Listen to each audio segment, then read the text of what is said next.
You cheated on me while I was on a business trip, didn't you? We're getting a divorce. Give the house to my parents and leave right now. Jackson's voice boomed through the phone, a storm of accusation and anger. But I wasn't taken aback. I knew he was grasping at straws, trying to find a reason to blame me for his own failings. I already sold it, I replied coolly, feeling his emotions teeter on the other end. He thought he could outwit me, but he underestimated my intuition. I simmered with fury initially, but his feeble attempt at deception only made me smirk. It was my turn now. This is the tale of how my deceitful husband tried to manipulate me and how I outmaneuvered him. My name is Olivia, a 28-year-old working mom. I've been at the college store job since I graduated from junior college at 20. Jackson, 2 years my senior, now toils away in an office at a construction firm. But when we first crossed paths 3 years ago, he was adrift, jobless. He'd abandoned his first post-college job, claiming it wasn't right for him. Since then, he drifted between gigs, often idling. That's when he swept me off my feet, proposing in mere months. Okay, but there's a condition, I stated firmly, noting the worry etched on Jackson's face. What is it? He asked, apprehension creeping into his voice. You need to find a stable job. Otherwise, marriage is out of the question. We need to think about our future, I explained, my tone resolute. Oh, come on. Of course, but you're working, so there's no rush, right? Jackson attempted to brush off the seriousness of the situation. My parents would worry if I married a man without a job. Find one before we get married, I insisted, my gaze unwavering. Seeing my stern expression, Jackson sighed in resignation. All right, I'll find one. Then you'll marry me. Yes, and so it'll be, I affirmed, though uncertainty lingered in my mind. Reluctantly, Jackson embarked on his job hunt, eventually securing a position in an office at a construction company. We tied the knot. Back then, I viewed Jackson as somewhat careless about money and work. He'd quit jobs impulsively and didn't always grasp the gravity of financial matters, even in the context of marriage. Yet he was receptive when I spoke seriously. I believed that after marriage, I could guide him, fill in his gaps, and in turn, he would complement my weaknesses. Together, we'd form a strong partnership. But life proved to be more complicated than I anticipated. Jackson's apparent disregard for financial matters appeared to be a trait passed down from his parents. Around a year into our marriage, during our search for a house and discussions about securing a mortgage, Jackson dropped a bombshell. I might not be able to get a loan, he disclosed casually, leaving me stunned. What? I exclaimed, seeking clarification. Nonchalantly, he explained, I looked into it, and because I hadn't been at my job for long, I might need a guarantor for the loan. The only person I could ask is my dad, but he's dealing with significant gambling debts, so he probably can't be a guarantor. His revelation left me dumbfounded, especially with the contract and the real estate agent right in front of us. Yet Jackson seemed unfazed. If we put the house in your name, it'll be fine, right? You've been at your job forever, so you can get the loan. We'll both pay it off. It's just a formality, he suggested casually. That's not the point. Why didn't you discuss this with me? This is a big deal for me too. I'm not even prepared with the paperwork, I retorted, frustration bubbling within me. Though he apologized, his contrition felt hollow, lacking sincerity. Despite my urge to argue, I refrained from escalating the situation, considering the already prepared contract and the presence of the agent. Reluctantly, I hastily gathered the necessary documents, such as my income statement, for the loan application. In a spur-of-the-moment decision, I impulsively bought the house under my name. As I hurried to finalize the paperwork, a wave of anxiety washed over me. Could I truly envision a future with this man? Perhaps I should have simply put a halt to the proceedings instead of rushing to prepare the documents. Adding to my mounting anxiety was the looming issue with my in-laws. The other day, I had a talk with Dad. Jackson began one evening. He mentioned that he might lose the house due to the debts I mentioned earlier. He's considering moving in with us. That's all right, isn't it? What? Why would you even consider that? I responded sharply, hoping to convey the seriousness of the situation, but Jackson seemed unfazed. Well, he's in a tough spot. My brother is single, but he's working overseas. I'm Dad's only option. Shouldn't we discuss this properly? Maybe he can stay with us temporarily until he finds another place, but committing to having him live with us permanently is a major decision, Jackson reasoned, his expression troubled. You're just trying to avoid the issue. If he stays, we can split the living expenses. You're always complaining about money, he countered. You mean the money you never contribute? You promised we'd split the mortgage, but it's only coming out of my paycheck. You haven't paid your share. In marriage, finances are shared. It's not just your money, it's ours. It's only deducted from your account because the house is in your name. Stop being so self-centered, I admonished, frustration simmering beneath my words. My frustration boiled over, and I raised my voice, demanding answers. Jackson's response was simply, "I hate talking about money," before abruptly leaving the room. These clashes became all too common, with Jackson consistently brushing off my concerns and retreating, leaving issues unresolved. Yet despite his aversion to discussing finances, Jackson wasn't entirely idle when it came to his family's predicaments. His role in construction site administration brought him into frequent contact with real estate contracts, leading him to consult a specific agency about the potential sale of his family home and the steps involved in securing the best deal. I've been considering selling the house for a good price, but I'm unsure about the process. What steps should I take if I decide to sell down the line? This topic was a recurring theme in our conversations. It was somewhat reassuring to know that I wasn't alone in contemplating these matters. However, the persistent notion of his family living with us post-sale always lingered in the back of my mind, causing unease. Jackson started holding meetings with real estate agencies and my parents-in-law behind my back, and his weekends away from home became more frequent. Eventually, he had to embark on a business trip that would keep him away for several months. The project required him to stay near the construction site until its completion. At the time, I didn't realize it, but the power struggle between us had already commenced. A few days after Jackson's departure, I decided to treat myself to tea after a shopping trip. As I entered the cafe, I was greeted by a familiar face. Recollecting past encounters, I recognized him as someone Jackson had once brought home. He worked at a real estate company, and Jackson had mentioned him as Samuel, a young employee who was relatively new to the company with less than a year under his belt. "Oh, hello. You've been to our house before, right?" I greeted him with a hint of recognition. "Yes, I apologize for dropping by unannounced and even staying for a meal." "My apologies," Samuel replied sheepishly. "No worries. I should have been more hospitable," I assured him, gesturing for us to sit down and have tea together. Samuel proved to be very friendly and surprisingly sensible, especially considering his youth. We engaged in pleasant conversation over tea before parting ways. At that moment, I could have fathomed what would follow. Little did I know, this seemingly innocuous encounter would later be twisted into an accusation of infidelity. It happened when Jackson confronted me. "You cheated on me while I was away, didn't you? We're getting a divorce. Give the house to my parents and leave now." His words hit me like a bolt of lightning. The first thought that crossed my mind was disbelief. Could it be true? Had Jackson spread rumors about me cheating, all to justify a divorce? The shocking revelation came from an unexpected source. Samuel, the very man Jackson falsely accused me of having an affair with. The day after our tea, Samuel showed up at my doorstep unannounced. I apologized for the sudden visit. "About yesterday, Jackson asked me to get close to you," he confessed, his words catching me off guard. Shocked and confused, I invited him inside and listened intently as he unraveled his tale. Jackson had orchestrated a deceitful plan to frame me for cheating in order to expedite a divorce. He had enlisted Samuel to manufacture evidence against me. There were two underlying motives behind Jackson's scheme. Firstly, he coveted our house and sought to wrest it from my possession. Concerned about his parents' property, he believed it would be simpler to reside there with them.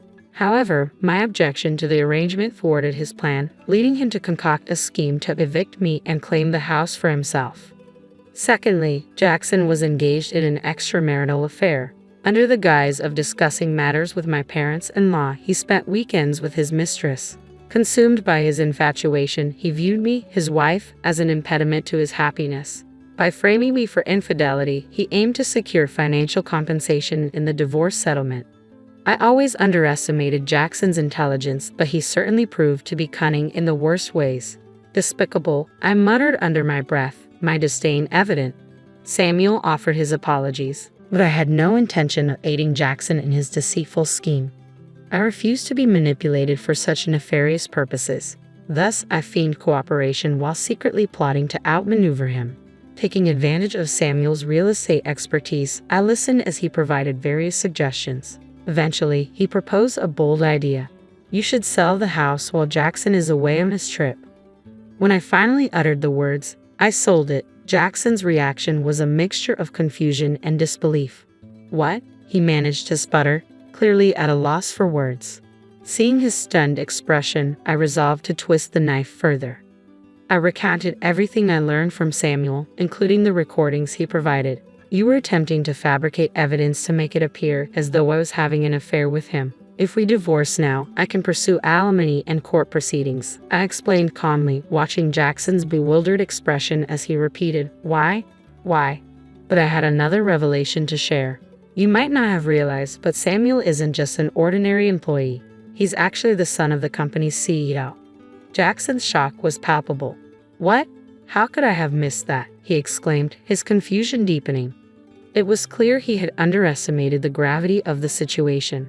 Do you not realize that Samuel shares the same last name as the CEO? How could you overlook that? I questioned, incredulous at his obliviousness. Well, Samuel's last name isn't exactly rare, Jackson attempted to defend himself weakly. Wait, are you serious? He added, his incredulity growing. No, I'm serious, I asserted firmly, noting the shock in Jackson's expression. Samuel's company held significant importance to Jackson as one of his key clients. Additionally, they had provided crucial assistance with his family home matters. If news of his deceit reached the company's boss, Jackson would undoubtedly find himself in serious trouble. As it turned out, Samuel had already reported the situation. Hey, come on. All right, I'll look into it. If you're lying, I'll find out soon enough, Jackson responded before abruptly ending the call. It didn't take long for him to realize the gravity of the situation and the irreversible damage he had caused. Subsequently, the real estate company owned by Samuel's father refused to engage in any business dealings with Jackson or offer him advice regarding his family home. With no other options, Jackson was forced to return to his family home after concluding his business trip. Meanwhile, since I had sold my house, Samuel had graciously introduced me to an affordable apartment, leaving me with no concerns. As I initiated the divorce proceedings, Jackson persistently reached out, pleading for forgiveness. I'm sorry, Olivia. Please forgive me, he implored. It's too late now.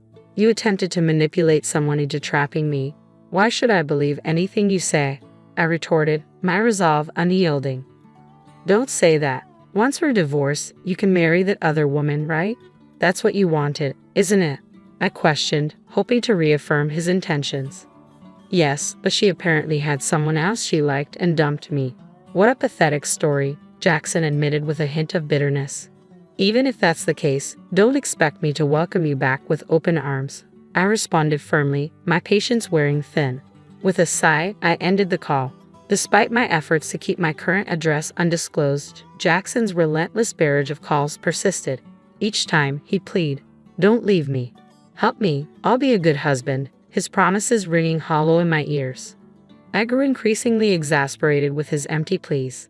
Once the divorce was finalized, I resolved to sever all ties, deleting his number, blocking him on WhatsApp, and cutting off communication entirely. Yet, the unwelcome appeals didn't end with Jackson. Even my mother-in-law reached out, begging, please, Olivia, we'll be lost without you. It's not the house we wanted, it's you, isn't it? But there's no house left, I pointed out, feeling a mix of frustration and disbelief. We didn't just desire the house. We're not that heartless. Come back, and you'll understand, she urged, her tone pleading. You were after the money, weren't you? I accused, feeling the surge of resentment. That's not true. You're being unfair. You tried to pressure me into living with you, and when I refused, Jackson attempted to manipulate me to gain an advantage in the divorce, she countered defensively. I can't trust someone like that. It's evident that your motives revolve around money, I asserted firmly, refusing to yield to Jackson's pleas. As I continued to reject his advances, my father-in-law dialed my number, his tone dripping with arrogance. Isn't it your duty as a daughter-in-law to show some respect to my wife? Are you seriously saying no? Isn't this all because of the debt you accumulated? He demanded, his voice growing increasingly strident. With each word, his accusations stung, and when I responded with equal resolve, his tone turned venomous. "You heartless woman, abandoning your mother-in-law in her time of need and shifting blame onto her. I'll make you pay for your cruelty," he bellowed into the phone, the volume causing my ears to ring. Unable to tolerate his threats any longer, I abruptly ended the call and, clutching the recorded audio as evidence, sought counsel from my lawyer. It transpired that my father-in-law's menacing words could be construed as a threat. Armed with this knowledge, I informed Jackson that I would pursue legal action if he refused to consent to the divorce. In a state of panic, Jackson reluctantly agreed to the divorce, allowing me to sever ties with his tumultuous family once and for all. With the legal proceedings finalized, I found solace in the newfound freedom from their oppressive influence. However, the consequences of his actions soon caught up with Jackson. His reputation at work suffered, resulting in diminished responsibilities and a significant loss of trust from his superiors. Furthermore, the unresolved debt issue forced him to sell his family home at a depreciated value, leaving him and his parents to reside in a modest apartment. With his reduced role at work, Jackson's income dwindled, compounded by the financial strain of providing support to his dependent parents. The burden of alimony payments only exacerbated his financial woes. These unfortunate circumstances came to my attention through Samuel, who remained confident despite the tumultuous events. It was through Samuel's suggestion that I found a potential opportunity to leverage my customer service skills from my previous job at a clothing store. He proposed a position in his company's HR department, offering a chance for me to rebuild my life on my own terms. After discovering an opening that required strong communication skills, I deliberated extensively and sought advice before ultimately accepting the position at the real estate company. This decision marked a significant shift in my career path. Throughout this transition, Samuel and I maintained our close bond, which gradually blossomed into a romantic relationship. A year into our courtship, we exchanged vows and embarked on our journey as husband and wife, with me assuming the role of the future company president's spouse. The irony wasn't lost on me. The two individuals Jackson attempted to portray as entangled in an affair had ultimately found love and married each other. As I integrated into my new family, which included my in-laws, I was met with warmth and acceptance. Together with Samuel, I envisioned crafting a fulfilling and harmonious life, building upon the foundation of our shared love and mutual respect. I'm 32 now, and every day, I wake up to a garden full of life, my own creation.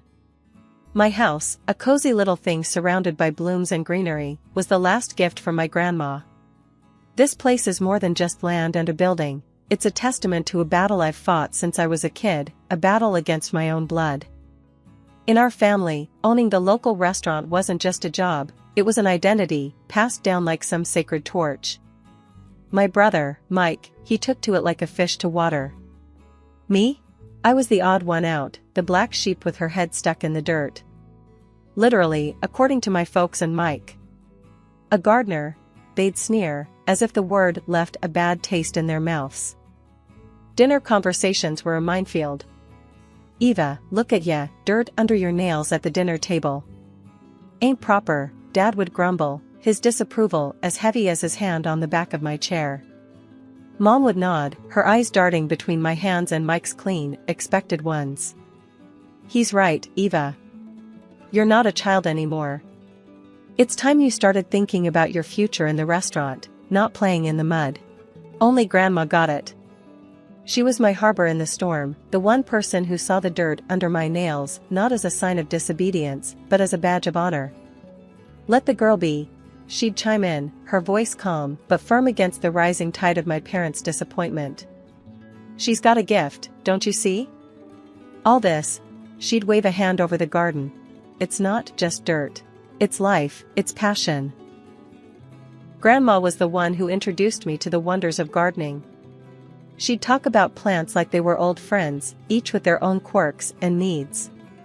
We'd spend hours in her garden, a place where I felt free, understood. She even took me to flower exhibitions, where I saw the possibilities of what could be created with just soil, seeds, and love. "Look at this, Eva," she'd say, pointing at a particularly stunning display. "You could do this even better. You've got the eye for it, the heart." But back home, encouragement from Grandma was like a whisper drowned out by a shout. Mike and my parents saw my love for gardening as a phase, a childish hobby that I'd eventually outgrow. But I knew better. The feel of soil between my fingers, the thrill of seeing something grow from nothing, it was where I belonged. One day, as I was planting some new shrubs I'd picked out, Mike came out, leaning against the doorframe with that look of his. "You really gonna do this forever? Play in the dirt like a kid? When you gonna get serious, Eva?" I remember looking up at him, dirt smudged on my face, defiant. "This is serious, Mike. More than you'll ever understand." He just shook his head, the same way they all did, and went back inside, leaving me to my childish pursuits. Despite their words, their looks, I couldn't give it up. It was more than just a passion, it was a part of me. And every plant that bloomed, every patch of earth that I transformed, was a silent victory. The day I told my family I wasn't gonna join the family restaurant biz, and instead dive into landscaping, you'd think I'd announced I was moving to Mars. Mom's face went all kinds of red, like a tomato ripe for the picking. Dad's, though, he just looked like he swallowed something sour. "You're doing what now?" Mom's voice hit octaves I didn't know existed. Her hands were all over the place, like wild birds trying to escape. "I want to be a landscape designer," I said, trying to keep my voice steady. "It's what I love, what I'm good at." Dad slammed his fist on the table, making the silverware jump. "Landscaping? That's no career for my daughter. You're meant to help run the restaurant. This is just nonsense." Their reaction was no surprise, but it stung all the same. That's when Grandma stepped in, her calm voice slicing through the tension. Now, let's all just take a moment. Eva's got a gift, and it's clear she's passionate about this. Why not give her a chance to explain?" So, I laid it all out. How I felt alive with soil under my nails, the joy of watching something I planted grow, the designs in my head just bursting to come out. I talked about the garden I'd planned in my head for Grandma's backyard, the plants I wanted to try, the colors and textures. I could see Grandma nodding, a small smile on her face, but Mom and Dad? They looked like they were sitting through a foreign film without subtitles. In the end, Dad gave me an ultimatum. "It's the restaurant or the door," he said, voice cold as ice. That's when Grandma, bless her, took me by the hand. "She'll stay with me," she announced, and that was that. I moved in with her the very next day. Grandma's place was a haven. We spent every day in the garden, digging, planting, designing. She listened to my ideas, offered her wisdom, and together we plotted out a space that was a reflection of both our spirits. It was during one of those days, hands deep in the earth, that she said, "You know, Eva, you've got something special. Your love for this, it's going to take you places." And then, something amazing happened. Mrs. Henderson, Grandma's next-door neighbor, had been watching us work and asked if I could do something with her sorry excuse for a garden. I jumped at the chance. It was my first real project, and I poured everything I had into it. The transformation was something else. Mrs. Henderson's barren plot turned into a vibrant oasis, bursting with colors and life. She was so over the moon that she paid me $500. I couldn't believe it. My very first paycheck for doing what I loved. "I told you," Grandma said, her eyes twinkling with pride. "You're going to make a name for yourself." We decided to celebrate at the local cafe, just me and her. It was a simple gathering, but it felt like a victory party. Over coffee and cake, we planned our next big project, her garden centerpiece. "To your first job," Grandma toasted, raising her coffee cup. "To many more," I replied, the weight of my family's expectations feeling lighter than it had in years. That night, as I lay in my old room at Grandma's, I realized something. This was just the beginning. The road ahead was uncertain, scary even, but for the first time in my life, I felt like I was exactly where I was supposed to be. Leaving for the city to dive into landscape design was like stepping onto another planet. I soaked up every bit of knowledge and beauty I could, feeling more alive than ever. Through it all, Grandma was my anchor. We'd talk for hours, whether I was back home for the holidays or just catching up over the phone. She never tired of hearing about my studies, my projects, or the new plants I was obsessing over. But as for Mom, Dad, and Mike? Radio silence. It was as if I'd vanished from their lives the moment I chose my path. Then, everything changed when Grandma passed away. It hit me like a freight train. She was my rock, my biggest supporter. After the funeral, which was the last time I saw my family, I learned that Grandma left me everything: her house, her garden, and a bit of savings. She believed in me and my dreams, even if no one else did. But that's when the storm hit. My family, already distant, turned colder. They had plans for Grandma's house, dreams of selling it to pour money into the restaurant. When they found out about the will, all hell broke loose. "You can't be serious." Dad bellowed over the phone when I told them I was keeping the house and using Grandma's savings to fund my career. "That money, that house, it's meant for the family, for the restaurant." Mom's voice was no less fierce. "How can you be so selfish? Your grandmother would be ashamed of you, hoarding everything for yourself." Even Mike, who rarely got involved, chimed in. "Come on, Eva. Don't do this to the family. We need that money." Their words stung, but I stood my ground. Grandma believed in me, in what I'm doing. She wanted me to have the house, to make something of myself. I'm honoring her wishes, whether you like it or not. The line went silent for a moment before Dad's voice cut through, colder than I'd ever heard it. "If you go through with this, don't bother calling us your family anymore. You're on your own, Eva." And just like that, the decision was made for me. I lost more than Grandma that day. I lost my family. But in the midst of that loss, I found a resolve I didn't know I had. So, I poured myself into my work, into transforming her garden into a tribute to her memory. It wasn't just about plants and designs. It was about proving to myself, and maybe to them, that I could make it on my own. That I was more than just the family outcast, more than just a gardener. Years rolled by, thick and fast, like seasons changing in my garden. My old but snug grandma's house became a slice of paradise in the midst of my hustle. Friends became my new family, filling the house with laughter and warmth, especially during our legendary barbecue nights. Then, out of the blue, a wedding invitation landed in my mailbox. It was from my brother, Mike. A wedding at the family restaurant, the very place I'd drifted apart from what used to be my family. My heart sank a little, memories, both sweet and sour, bubbling up. "I can't believe Mike's getting hitched," I mumbled to myself, flipping the invitation in my hands. That evening, my backyard was buzzing with the usual suspects, my friends, grilling and chilling. I tossed the invitation on the table, a silent announcement. "You gotta go," Jess said, snagging a burnt sausage off the grill. Her words were blunt, no room for argument. "Yeah, show 'em how you flourished, Eva. Like one of your gardens," added Sam, his grin encouraging but knowing the turmoil I felt. I sighed, the weight of the decision pressing down on me. But stepping back there, after everything?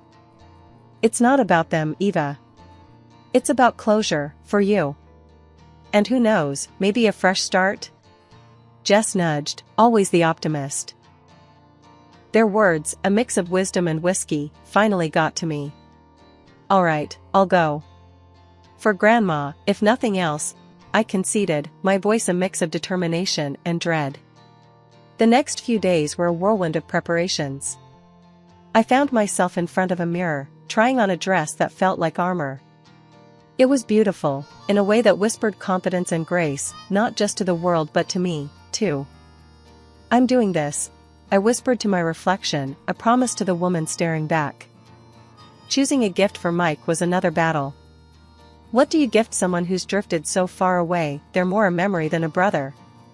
In the end, I settled on a rare plant, a symbol of growth and resilience. Something only I would give, a nod to our shared past and my unyielding love for the green and growing things. The family restaurant, decked out in garish decorations, felt both familiar and alien. I'd hoped for a fresh start, or at least some semblance of civility. That hope shattered the moment I caught sight of my family. Mike spotted me first. "Well, ain't this a surprise? Thought you'd be too busy playing in the dirt to remember your only brother's wedding," he said, loud enough for a circle of guests to hear, his smirk wide and unwelcoming. I tried to keep my voice steady. "Congratulations, Mike. Wishing you both the best." My attempt at diplomacy fell flat, his smirk turning into a sneer. Mom and Dad were next, their expressions a mix of shock and disapproval. "Eva, you actually came. Thought you'd consider this too mundane for your exquisite tastes," Mom said, her voice laced with sarcasm, barely concealing her disdain. Dad's eyes scanned me from head to toe, his disappointment palpable. "Hope you've left your garden long enough to remember how to behave at a family event," he added, his tone harsh and unforgiving. Then came Mike's fiancée, Clara, eyeing me like I was a specimen rather than a person. "So, you're the infamous sister. Mike said you'd rather plant flowers than be part of the family." "Can't say he was wrong," she said, her voice dripping with contempt, her hand resting possessively on Mike's arm. The conversation around us had paused, the guests' attention now fixed on the unfolding drama. I felt their stares, curious and judgmental, as if I were an exhibit on display. Trying to salvage some dignity, I responded, "Just wanted to wish you both happiness. That's all." But the barbs kept coming. "Make sure you don't dirty up the place, Gardner. Wouldn't want the guests thinking we let just anyone in," Mike quipped, the guests around him chuckling uncomfortably. Feeling smaller by the second, I was directed to a table in the corner, away from the family, away from any semblance of belonging. The table was clearly an afterthought, barely decorated and awkwardly positioned. As I took my seat, the whispers grew louder, the glances more pitying. "I heard she chose weeds over family," someone whispered, not too far from me. "Imagine missing out on real life, because you prefer dirt," another snickered. The laughter and music swelled, a stark contrast to the coldness at my solitary corner.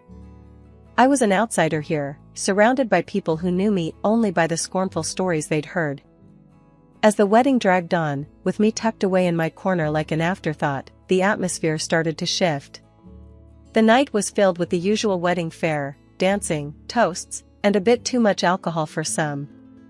Yet, amidst the revelry, an unexpected moment of redemption emerged, catching me off guard. It happened just as I was contemplating making my quiet exit, unnoticed and unmissed. The mayor of our town, a guest of honor due to his ties with the bride's family, took to the stage for his speech. His presence was a big deal, lending a certain prestige to the event. I'd met him a few times professionally, given my work on several city park projects, but I doubted he'd remember me. "Ladies and gentlemen," he began, his voice commanding attention. The room hushed, glasses pausing mid-air as everyone turned to listen. As he spoke about community and coming together, his gaze suddenly found mine. He asked Mike and his fiancée with a puzzled look, "Why's the famous landscape designer sitting all by herself like she's been put in timeout?" Mike and Clara glanced at each other, clearly clueless. That's when the mayor pointed straight at me. You could have heard a pin drop. My family looked like they'd seen a ghost. The mayor beckoned me over. "Folks, we're lucky tonight. Right here, we've got the talent behind our city's most beautiful parks. Not to mention, she's just snagged a cool 300 grand from the city for her next project." Applause filled the room, echoing off the walls, as I made my way to the front. I took the mic, feeling a mix of pride and nerves. "Thanks, Mr. Mayor," I started. "It's all about making our city a better place, one garden at a time." Then, turning to my family, I couldn't help but add, "Mike, Clara, congrats. Seems like you two are a perfect match." A light jab at their earlier coldness. To my parents, I said, "Hope you're not too embarrassed by your gardener daughter now." Their faces were a picture of shock and burning shame. The room was buzzing, whispers spreading like wildfire. I could feel the shift in the air, the looks of surprise and newfound respect from the guests. I returned to my table, no longer the outcast, but the evening's unexpected star. The mayor and a few other city bigwigs joined me, their interest genuine. The night took on a new flavor, conversation swirling around future projects and the sudden spotlight on me. For the first time in a long time, I didn't feel like just the odd one out in my family. I was Eva, the landscape designer who'd carved her own path, one that even the mayor admired. And as for my family, well, let's just say the evening gave them a lot to think about. The evening of my brother's wedding unfolded into something far beyond the awkward family reunion I'd anticipated. Surrounded by the city's elite, I found myself in deep conversation with the mayor, among others, about the potential for new, ambitious landscaping projects throughout the city. His enthusiasm was infectious, and for a moment, I allowed myself to dream bigger than I ever had before. And Eva, your vision for the new park downtown, it's exactly what we need to breathe life back into that area, the mayor said, his eyes alight with excitement. Your ability to see the beauty in the neglected spaces is remarkable. Thank you, Mr. Mayor. I believe every corner of our city has potential. It's just about finding the right way to bring it out, I replied, feeling a swell of pride. The conversations didn't stop there. The head of the local TV channel, intrigued by my story, pitched the idea of a feature segment. Eva, your journey from a misunderstood gardener to a celebrated landscape designer is inspiring. How do you feel about sharing your story with our viewers? Show them how following your passion can lead to unexpected success, he suggested, his camera crew already imagining the shots. I'm humbled, really. If my story can inspire even one person to follow their heart, it would be worth it, I answered, the reality of my influence beginning to dawn on me. As the night wore on, the mayor's disappointment in his niece and my family's behavior became unmistakably clear. His confrontation with Clara was a moment of vindication I hadn't known I needed. Clara, I expected better. The way you and your new family have treated Eva, it's unacceptable. I cannot, in good conscience, support the restaurant financially or otherwise. Respect and kindness are values we should all uphold, he stated firmly, leaving Clara and my brother visibly shaken. Riding the wave of the evening's revelations, I returned home with my head full of possibilities and my heart light, despite the undercurrents of family drama. That lightness was short-lived, however, as Mike's unexpected visit a week later brought me crashing back to reality. Eva, we're struggling. The restaurant, we're in deep. I wouldn't ask if it wasn't serious. Can you help us out? Mike's request was desperate, his pride swallowed by necessity. Mike, coming here, asking for money now? After everything? You really don't get it, do you?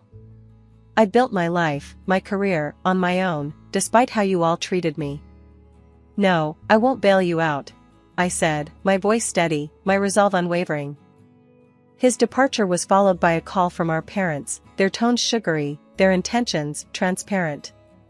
Eva, sweetheart, we've been thinking about you. How successful you've become. We're so proud. Maybe you could share a bit of that success? Help the family business? They cooed, their words dripping with insincerity. You think you can ignore me, belittle my passion, and then when I make something of myself, you call to ask for money? I'm doing well, thanks for finally noticing. But I won't be your safety net. Goodbye, I replied, hanging up with a mix of anger and liberation. The chapter of seeking approval from those who'd never understood me was closing. Ahead lay a path filled with potential, paved by my own achievements and the respect of those who truly valued my work. Life, as they say, has a funny way of coming full circle. While I was out there, laying down roots in more ways than one, my family's restaurant was crumbling, brick by metaphorical brick. Turns out, the lavish lifestyle and the illusion of prosperity my parents and Mike were so keen on maintaining was just that, an illusion. They hadn't been investing back into the business, instead, they were burning cash on fancy toys and flashier ways to show off. When the restaurant finally went under, it took them down with it, drowning in a sea of debt and broken dreams. Mike's marriage didn't survive the fallout. Clara, who had married him thinking she was getting the future king of the local dining scene, wasn't about to stick around for the downfall. She left, leaving him to wallow in the mess that was now his life. No restaurant, no wife, just a heap of debt and regret. On my end, though, things were blooming beautifully. Orders were rolling in nonstop. The mayor's office had me on speed dial, wanting to greenify every corner of our town. And it wasn't just them, private clients wanted a piece of the magic too. My calendar was a colorful mess of appointments, projects, and meetups with some of the most fascinating folks you'd ever meet. The TV spot aired, and suddenly, I wasn't just the local gardener made good, I was a story, a beacon for anyone daring to dream differently. People loved it, flooding my social media with support, sharing their own stories of chasing dreams no matter the odds. Did you see the comments on that post? My assistant, a bright-eyed green thumb named Lucy, asked me one day, scrolling through her phone with a grin. "You're like a celebrity now." I chuckled, shaking my head. All because I like playing in the dirt. "It's more than that, and you know it," Lucy shot back, always quick to remind me of the bigger picture. "You're showing people it's okay to follow their passion. That's huge." She was right, of course. What started in my grandma's backyard had grown into something I could never have imagined. And speaking of grandma, not a day went by that I didn't think of her. Every plant I placed, every design I drafted, was a testament to her belief in me. As for my family, well, the silence between us stretched on. They were too proud, or perhaps too ashamed, to reach out after everything that had happened. I heard about their struggles through the grapevine, the same way they likely heard about my successes. One quiet evening, as I sat reviewing plans for a new community garden, a thought struck me. Despite the distance, the hurt, and the vastly different paths our lives had taken, they were still my family. Maybe it was time to bridge that gap, to offer an olive branch. Not because they deserved it, necessarily, but because holding on to bitterness was like letting weeds take over a garden. I picked up my phone, hesitated for a moment, and then dialed Mike's number. It rang, and then, finally, "Hello? Mike, it's Eva. I've been thinking, maybe it's time we talked. Really talked." The line was silent for a beat, 2 beats, then, "Yeah. Maybe it is." The conversation was awkward, stilted, but it was a start. A seed planted towards something new. Maybe it would grow, maybe it wouldn't. But at least I'd tried. And in the meantime, I had gardens to design, dreams to nurture, and a legacy to build, one that Grandma would have been proud of. I remember the day I met Alex like it was yesterday. I was at this little dive cafe, minding my own business, sipping on the cheapest coffee they had, trying to make sense of my scattered thoughts and plans. That's when he walked in, like a scene straight out of a movie, except there were no dramatic lights or music, just the sound of the bell above the door and the smell of stale coffee mixed with his aftershave. "Is this seat taken?" he asked, pointing to the chair across from me with a smile that could knock you off your feet. "Looks free to me," I replied, trying to sound cool and not at all flustered by his sudden appearance. We started talking, and damn, it was like we were cut from the same cloth. He was into all the junk I was, from binge-watching the same trashy series to arguing about the best pizza topping. It's pineapple, fight me. Fast forward a bit, and we're dating. Not just casual meetups, but the real deal. It felt like I'd known him my whole life, and before we knew it, we were talking about getting hitched. That's when the drama started. His parents, let me tell you, were something else. The first time I met them, it was like walking into a lion's den wearing a meat dress. They had this way of smiling while sizing you up, like they were deciding whether you were worth their time or not. "So, you're the girl Alex can't stop yapping about," his mom said, her voice dripping with something that was definitely not warmth. "Guilty as charged," I shot back, trying not to let her see she got to me. "They laid down the law pretty quick, telling us we needed to sign a prenup. Now, I ain't no gold digger, and I sure as hell don't need anyone's money, but that rubbed me the wrong way. I'll sign your prenup," I told them. but I've got one condition. If one of us cheats, the cheater pays up 100 grand. Alex looked like I'd slapped him with a fish. Babe, I'd never cheat on you, he said, all wide-eyed and serious. Yeah, well, my ex said the same thing before I caught him with his pants down, literally. So, it's this or nothing. He agreed, and his parents did too, though they looked like they'd swallowed lemons. We thought that was the end of it, but boy, were we wrong. One evening, we were cuddled up on the couch, a tradition we had started since moving in together. We had this old, rickety couch that we swore we'd replace, but never did because, somehow, it had become our spot. The TV was on, but we weren't watching. We were too busy making plans for a trip to Italy we knew we couldn't afford, but were determined to make happen. Alex, think about it. The food, the wine, the art.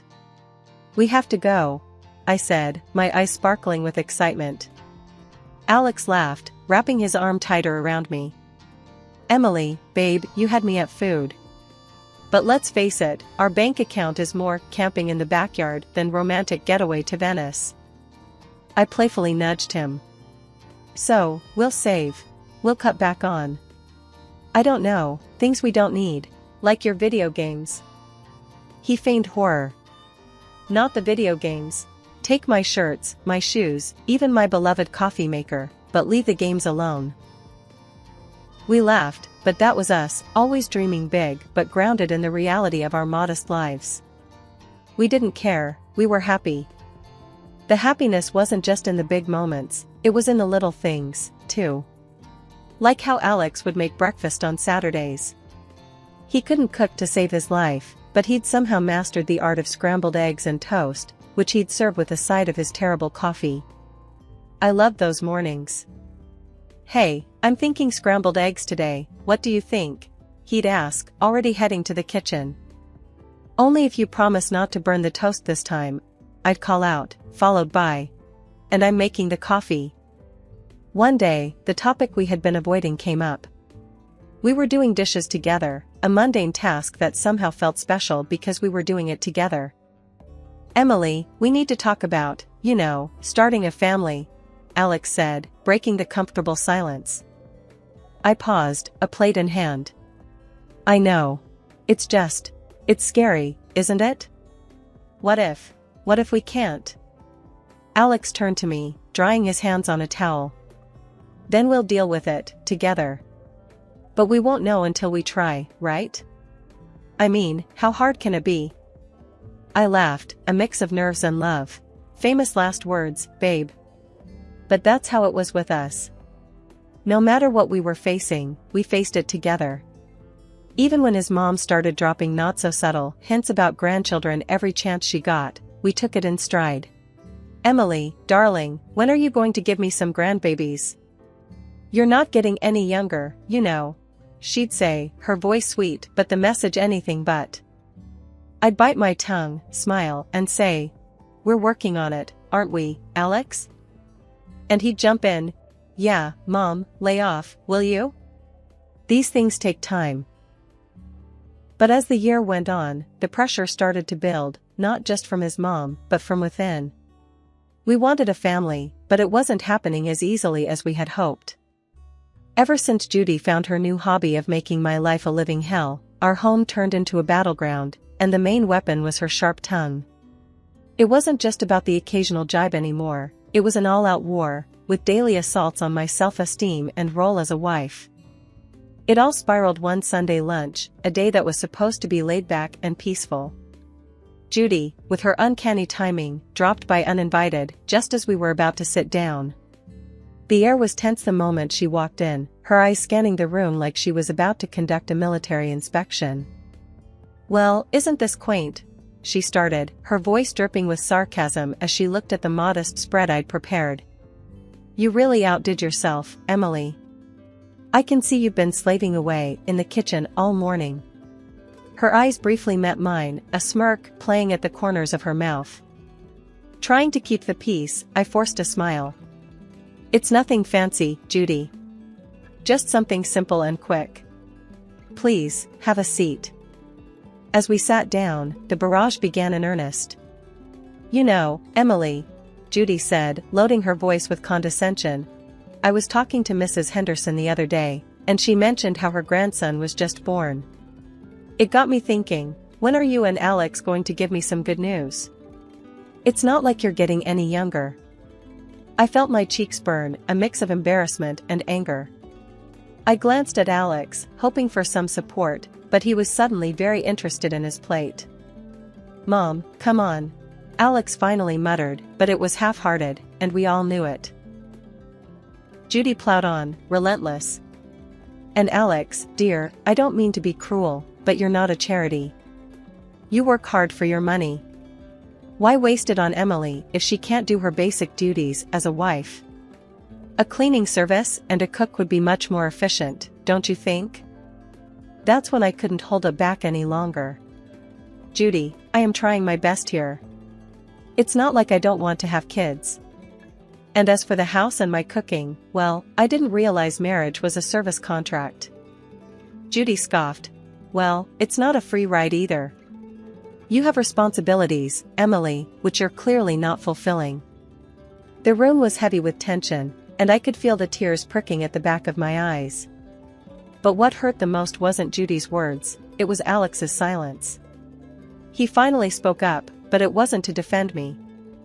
Yeah, Mom has a point. Maybe we should consider getting some help around here. Would make things easier for you, too. Easier for me?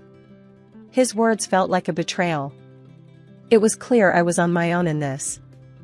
Over the next few days, Judy's visits became more frequent, and with each visit, her criticism grew sharper. She'd inspect the house, pointing out every speck of dust or a pillow out of place. You call this clean? She'd scoff. My eyes must be deceiving me, because this looks like a pigsty. Then came the comments about my appearance. Is that what you're wearing? You know, a wife should dress to please her husband. It's no wonder Alex is always so tired, he has to come home to this. I tried to fight back. Judy, I don't dress for Alex, I dress for myself. And he's always so tired because he works hard, not because of what I wear. But it was like talking to a brick wall. Judy had made up her mind about me, and nothing I said or did would change it. Alex's stance, or lack thereof, was the biggest blow. Each night, after his mom's departure, we'd argue. Why won't you stand up for me, Alex? She's walking all over us, and you're just letting her. Emily, she's old, set in her ways. What do you want me to do, kick my own mom out? No, but I want you to be my husband, to stand by me, not her. It was clear this was more than just about Judy's disapproval. It was about us, our marriage, and whether we were strong enough to stand together or let Judy's criticisms tear us apart. As the days turned into weeks, I realized that this wasn't just a phase. It was a full-blown siege, and if we didn't do something soon, there might not be anything left to save. Things between me and Alex had been icy since Judy ramped up her campaign of critique. But it wasn't just the home front that was feeling the strain. Alex himself had started acting weird, and not in a he's just stressed at work kind of way. It was something else, something that made my stomach twist in knots. It started with the phone calls. Alex had always been pretty open about his phone, we didn't keep secrets from each other. But then, he started stepping out of the room every time he got a call. And it was always the same caller ID, John Work. Who's John Work? I asked one evening, trying to keep my voice casual. Alex flinched, a telltale sign that he was on edge. Oh, just a new guy at the office. Lots of questions, you know? But it didn't stop there.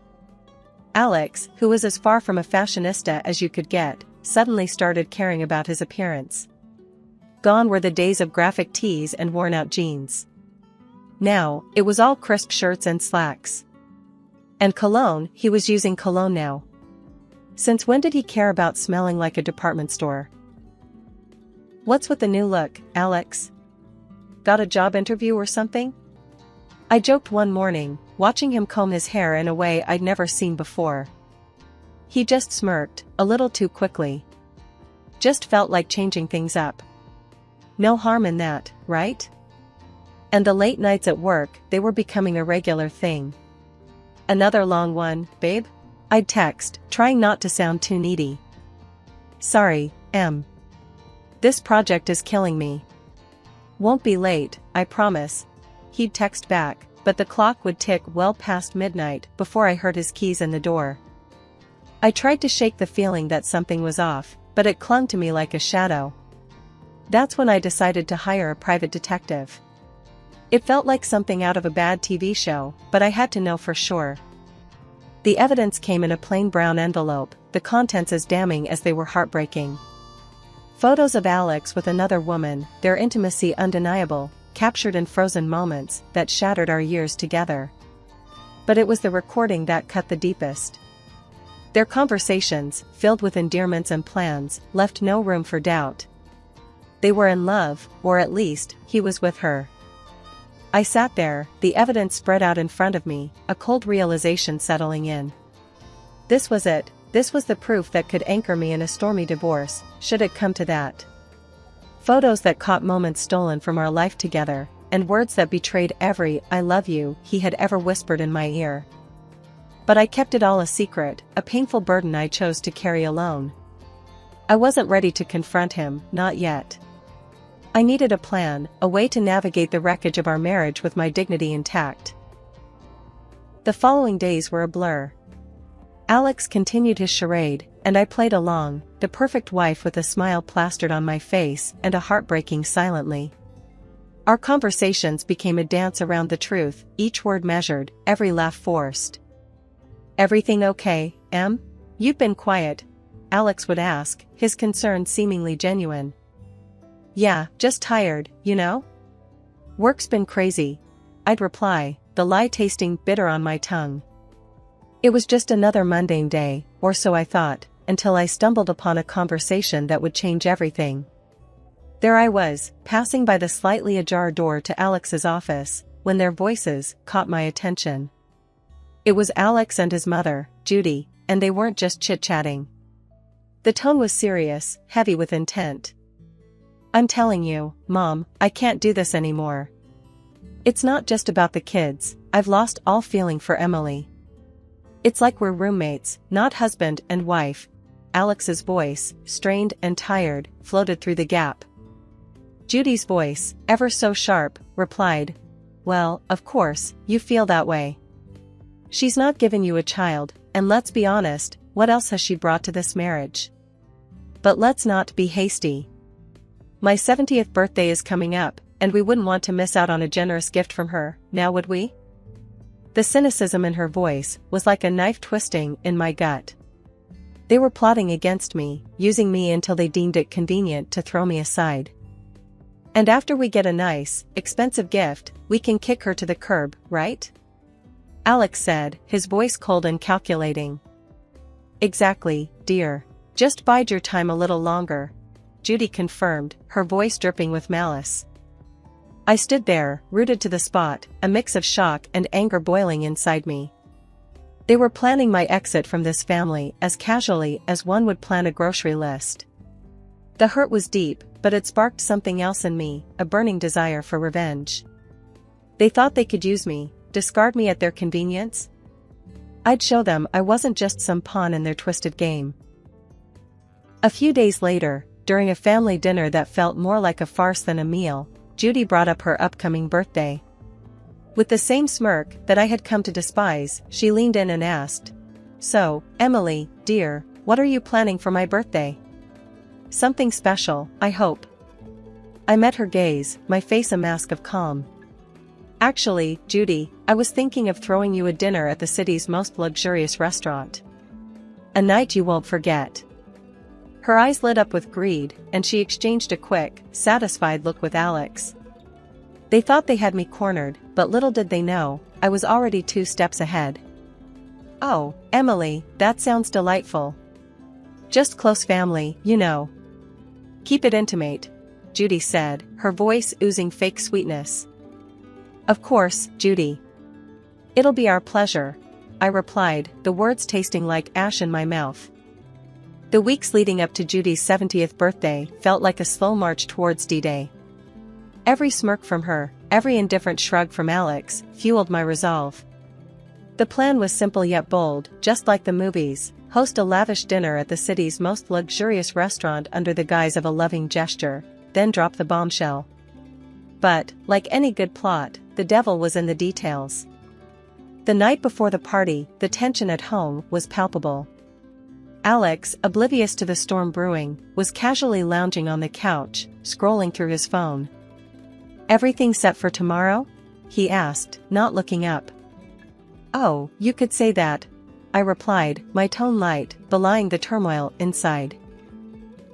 The day arrived, and as guests started to fill the opulent dining room reserved for Judy's celebration, the air was thick with anticipation. My heart raced, not from nerves, but from the adrenaline of what was about to unfold. Judy, ever the queen bee, basked in the attention, lavishing in the luxury of her surroundings. "Oh, Emily, you've outdone yourself. This place is exquisite," she exclaimed, her voice loud enough for nearby tables to hear. As we all settled in, the meal proceeded with the kind of forced merriment that comes with such family gatherings. Laughs were shared, stories exchanged, and then, as the dessert plates were cleared away, the waiter approached with the final act of the evening, the bill. He leaned in, discreetly informing us the dinner cost was $3,000. Without missing a beat, I handed over my card, the gesture unnoticed by most. It was then Alex, with a smirk that didn't reach his eyes, decided to drop his bombshell. "Emily, I think it's time everyone knew. I'm tired of this, of us. I want a divorce." The words hung in the air, a toxic cloud that seemed to suffocate all other noise in the room. Before I could even process the full weight of his statement, Judy piped up, her voice sharp and unforgiving. "Well, then. Since that's out in the open, I think it's best you leave, Emily. We're celebrating family tonight, and well, you're no longer part of it." The room went deadly silent. Every eye was on me, waiting to see how I'd crumble. But I didn't. With a calm I didn't feel, I stood, nodded, and walked out without a word. The cool night air hit me like a slap as I made my way home, the finality of everything that had happened washing over me in waves. By the time I reached his apartment, a plan formed. I packed my essentials, the numbness giving way to a cold resolve. This was it. The end of one life and the start of another. As I zipped the last suitcase, my phone started buzzing, a relentless, insistent vibration that I initially ignored. Curiosity, however, got the better of me. Judy's voice screeched from the other end. "Emily. The payment didn't go through. You need to fix this now." The sweet, sweet irony. In my preparations for the inevitable, I had secured my exit strategy. I had blocked the shared account, knowing it would be the first thing Alex would try to use against me. "Oh, Judy, that's unfortunate. But since I'm no longer part of the family, as you so eloquently put it, I'm afraid you'll have to sort this out yourselves." Her outrage was palpable, even through the phone, but it was music to my ears. The chaos that unfolded was a fitting end to the farce my marriage had become. Reports came through the grapevine of the restaurant staff demanding payment, of Judy's escalating tantrums, and eventually, the arrival of the police to calm the storm she had become. In the end, it was Alex and his relatives who had to pool together the money to settle the bill, a poetic justice for the betrayal and humiliation they had subjected me to. The morning after the dinner disaster felt like waking up to the aftermath of a storm. I had my plan, my resolve, and a set of divorce papers in my hand as I made my way back to what used to be our shared home for the last time. The moment I stepped through the door, the air crackled with tension, thick enough to cut with a knife. Alex and Judy were there, looking like they'd been arguing. The sight of me seemed to unite them in hostility. "You've got some nerve showing up here after last night," Alex spat out, his face a mix of anger and disbelief. Judy, ever the viper, was quick to add her poison. "Ungrateful wretch. You've embarrassed us in front of the whole city. Do you know how humiliating it was to have the police calm me down? People were laughing, filming." I met their fury with a calm I didn't feel. "Embarrassed? You think that's your biggest problem right now? I tossed the divorce papers on the table, the photos of Alex's infidelity on top. You should be more concerned with this.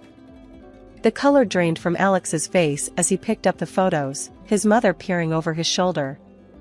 Their outrage turned to shock, then to panic as they realized the extent of what I had. And let's not forget the prenup, shall we? I continued, my voice steady. You cheat, you pay.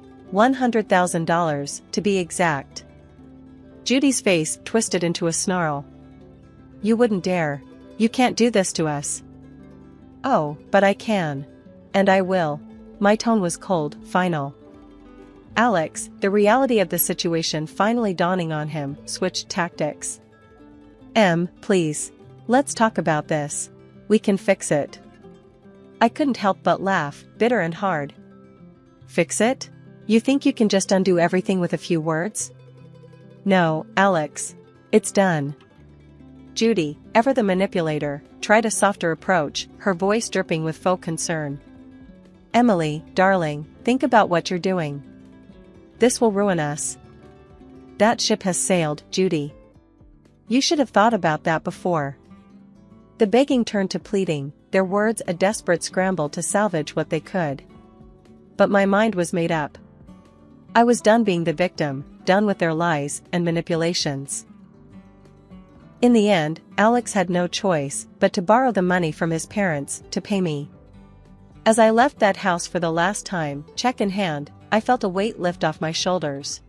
After everything went down, I used the payout from Alex to put a down payment on a small but cozy place of my own.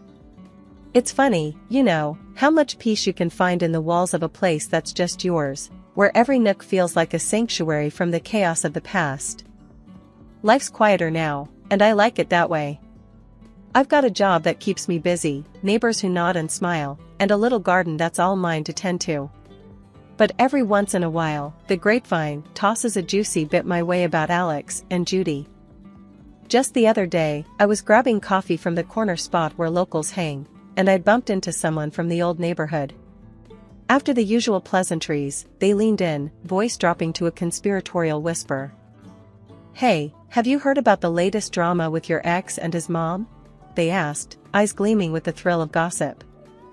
I couldn't help but raise an eyebrow, a mix of curiosity and detachment taking hold. Can't say that I have. Do tell. Well, they started, clearly savoring the moment. It seems Judy's not too pleased with Alex's new girlfriend. Word is, they've been at it like cats and dogs. Makes your situation look like a walk in the park. The conversation moved on, but as I walked away, coffee in hand, I couldn't shake the feeling of utter relief. There was a time when news like that would have sent me spiraling, but now? Now it was just another piece of someone else's story. These days, my biggest concern is whether my tomatoes will ripen before the squirrels get to them or if I'll ever get the hang of yoga without looking like a newborn deer on ice. Life's simpler, quieter, and infinitely sweeter on this side of chaos. Hey, I'm Kate. My story ain't like the ones you're used to. It's a bit rough around the edges, kinda like me, I guess. See, I was 5 when my dad decided he'd had enough. Just up and left one day. My mom, Clara, well, she didn't take it too well. Can't say I blame her, but I sure as hell got the short end of the stick. Kate, do your damn chores. Clara's voice would cut through the silence of our small, cluttered house like a knife.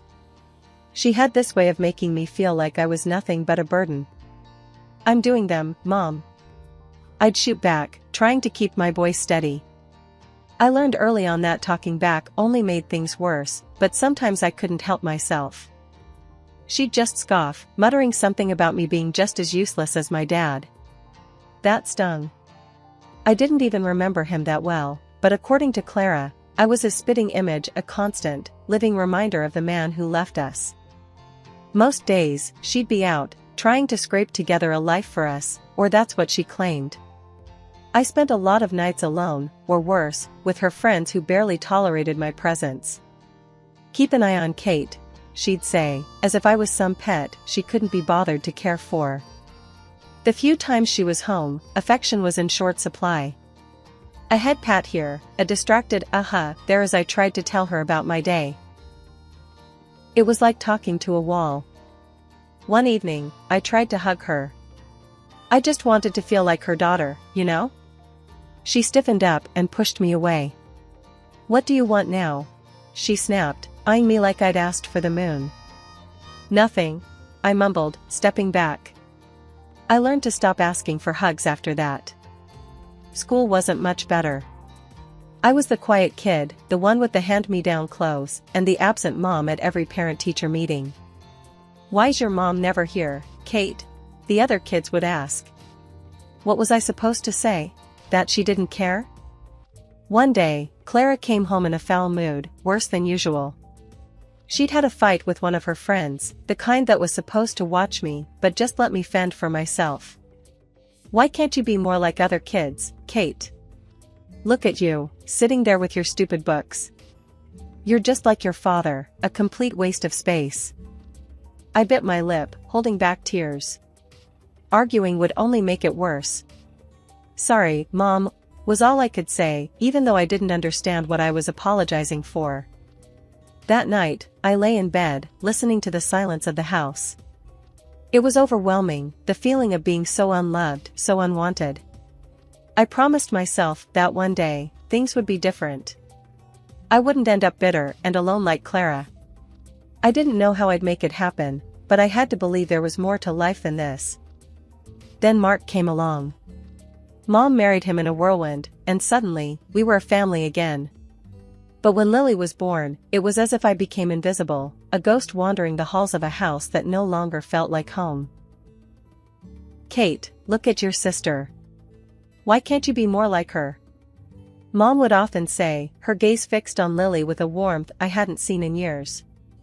I tried to remember the last time she'd looked at me like that, but came up empty. I shrugged, attempting to ignore the sting of her words. "What do you mean, Mom?" She sighed, a sound of frustration and disappointment. "Lily's so put together, so delicate. And you? You're always in those baggy clothes, hiding who knows what. You could be pretty if you tried." Mark would sometimes interject, a gentle mediator in our stormy household. "Clara, Kate's fine the way she is. She's smart, kind." But Mom would cut him off, her voice cold.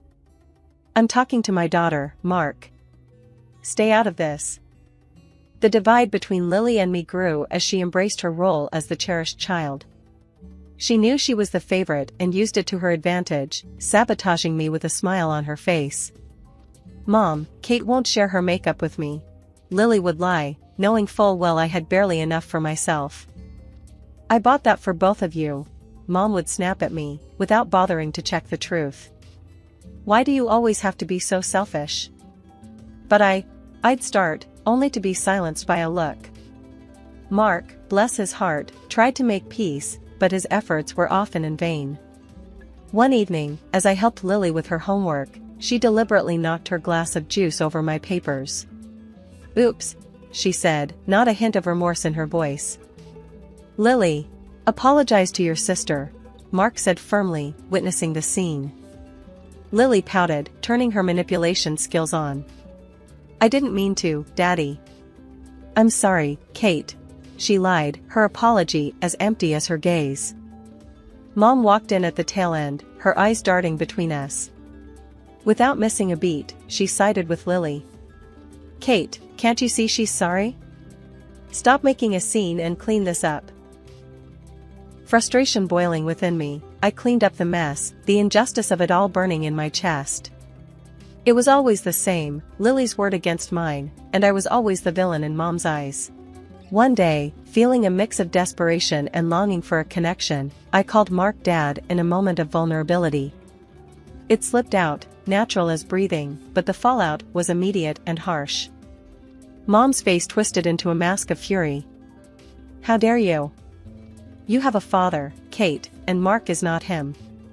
You're just trying to replace him because he didn't want you." Her words were like a physical blow, knocking the air from my lungs. Mark looked stricken, caught between his wife and stepdaughter, a silent witness to my humiliation. My voice broke, the hurt too deep for tears. I thought. What? That you could just pretend everything's okay? That you could make us a perfect little family? Mom's voice was venomous, each word a pointed dagger aimed straight at my heart. In the end, I retreated to my room, the sound of Lily's laughter echoing behind me. I was the outsider, the unwanted, living in a house divided by favoritism and silent battles. Mark tried to offer solace, but his kindness was a balm on a wound too deep to heal. Growing up wasn't easy, not by a long shot. As I hit my teen years, things at home went from bad to downright miserable. Mom's critiques got harsher, and Lily, well, she was blossoming into a mini tyrant, with Mom as her biggest cheerleader. One afternoon, I was trying on clothes in my room, the door barely cracked open. I could hear Lily's snickers from the hallway. "Look at Kate, trying to dress up. Like putting lipstick on a pig," she jeered, not even bothering to lower her voice. I flinched, the sting of her words hitting harder than I wanted to admit. "Shut up, Lily," I snapped back, more hurt than angry. Mom's voice cut through the tension like a hot knife. "Kate, don't talk to your sister like that. And Lily's right, you know. Those clothes do nothing for you." I stood there, a mix of anger and humiliation washing over me. I wanted to scream, to tell them both off, but I knew it would only make things worse. Mark wandered in, oblivious to the brewing storm. "What's all the noise about?" he asked, looking between us. "Lily's just being her usual charming self," I muttered, my voice dripping with sarcasm. Mark sighed, a look of resignation on his face. "Girls, can't we all just get along for once? Tell her to stop picking on me, then," Lily whined, playing the victim like she always did. "I'm not the one starting things," I protested, but it fell on deaf ears.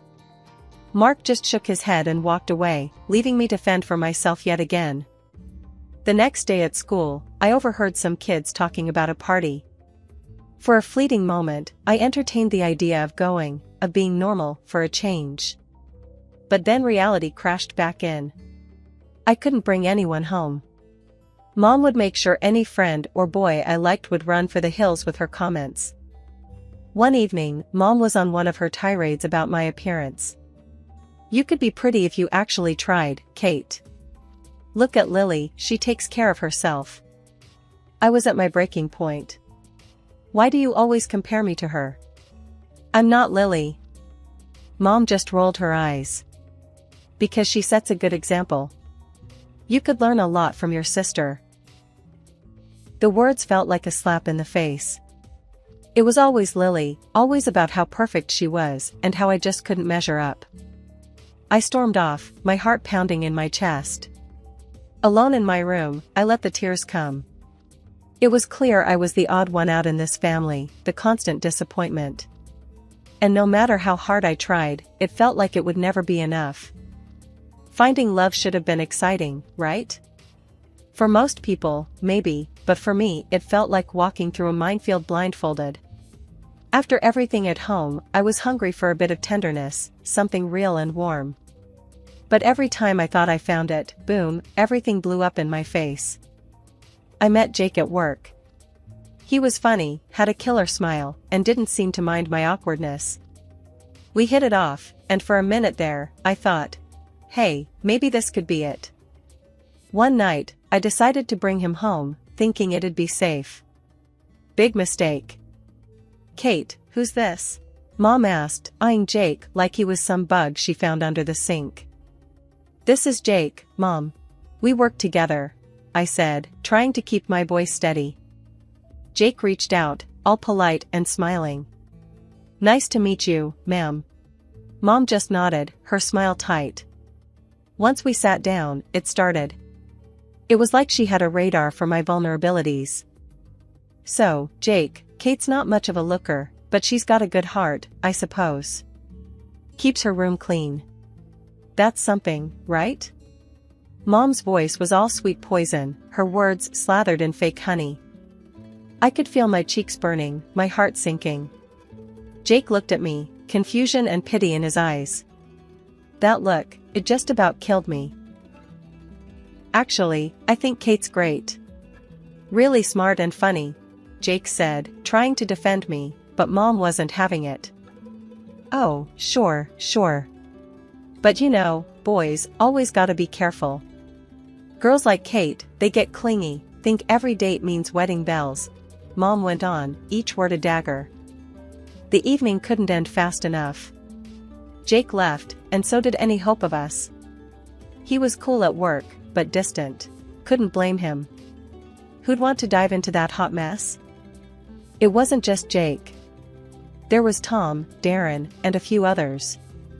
Different faces, same story. Mom would either scare them off with her warnings, or Lily would do her part, spilling some made-up scandal about me. I stopped bringing guys home after that. Started meeting them outside, but the damage was done.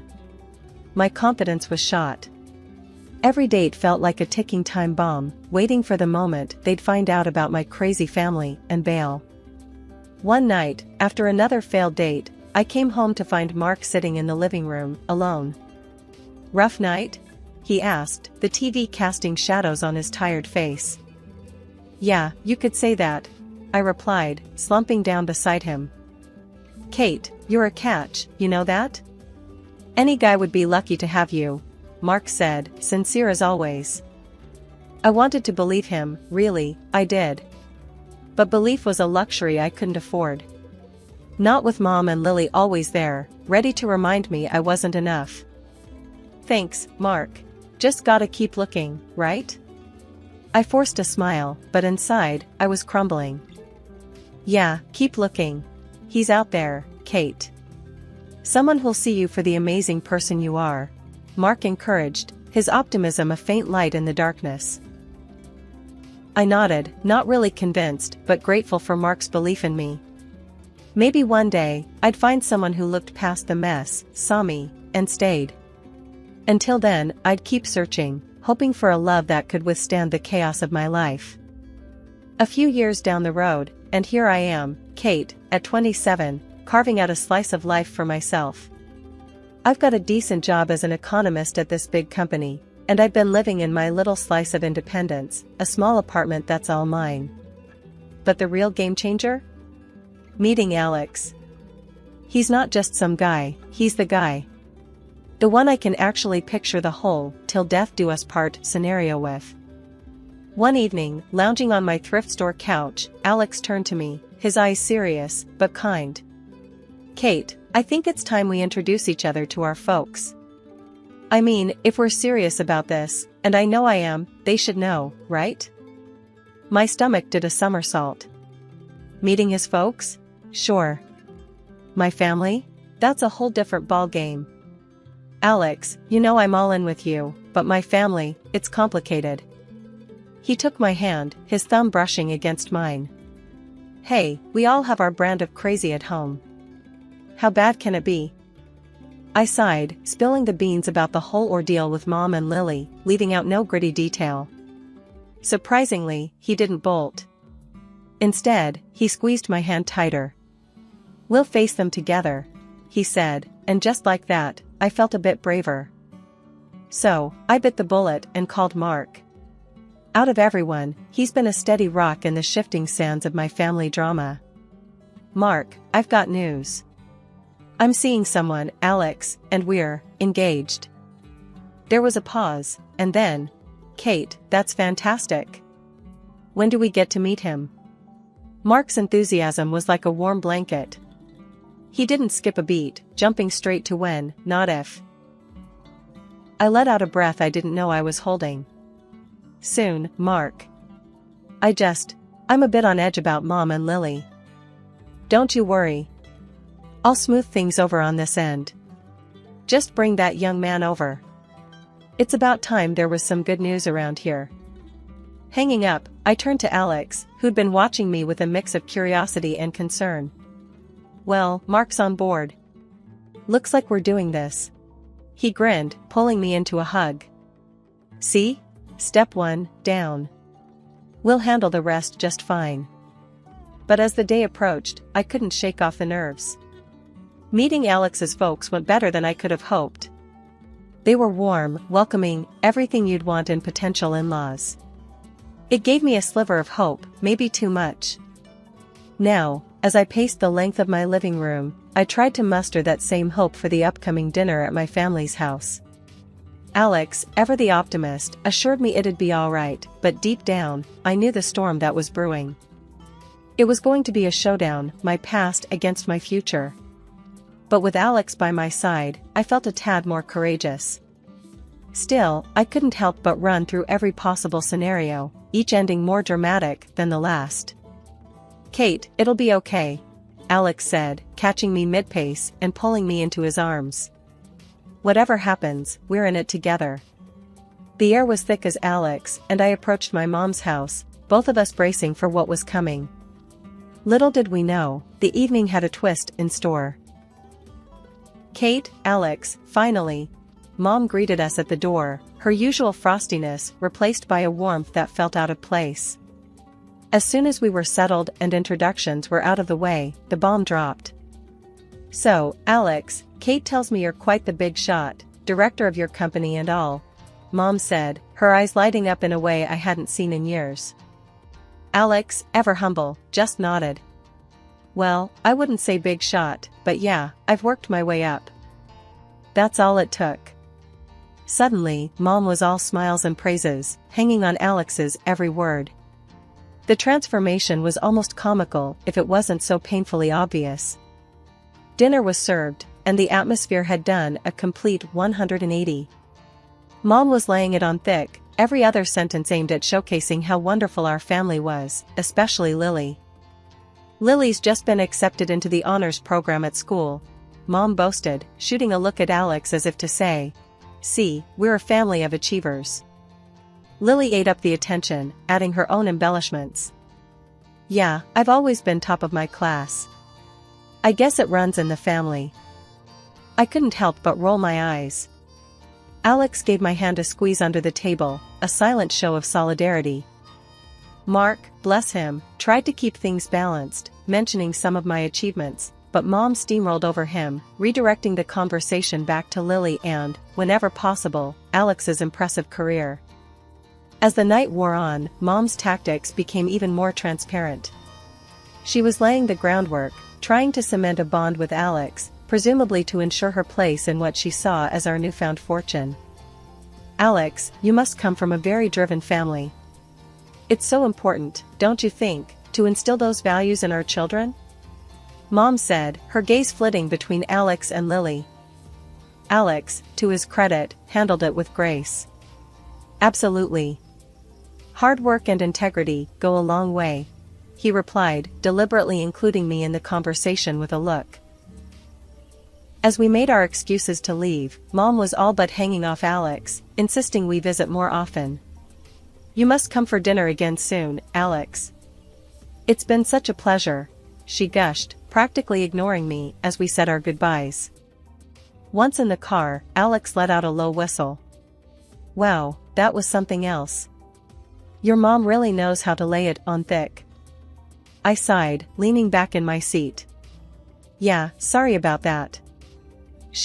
Well, she sees what she wants to see." Alex took my hand, giving it a reassuring squeeze. "Hey, we're in this together, remember? No amount of schmoozing from your mom can change that." The day after the dinner, I was still reeling from Mom's performance when my phone buzzed. It was Alex, and he sounded weird, like he was trying to stay calm but was struggling.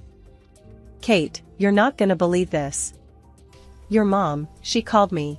Alex started, his voice tight. I froze. "Called you? How did she even get your number?" He sighed. "Found it on some work documents you left at their place, I guess. But listen, what she said, it's insane."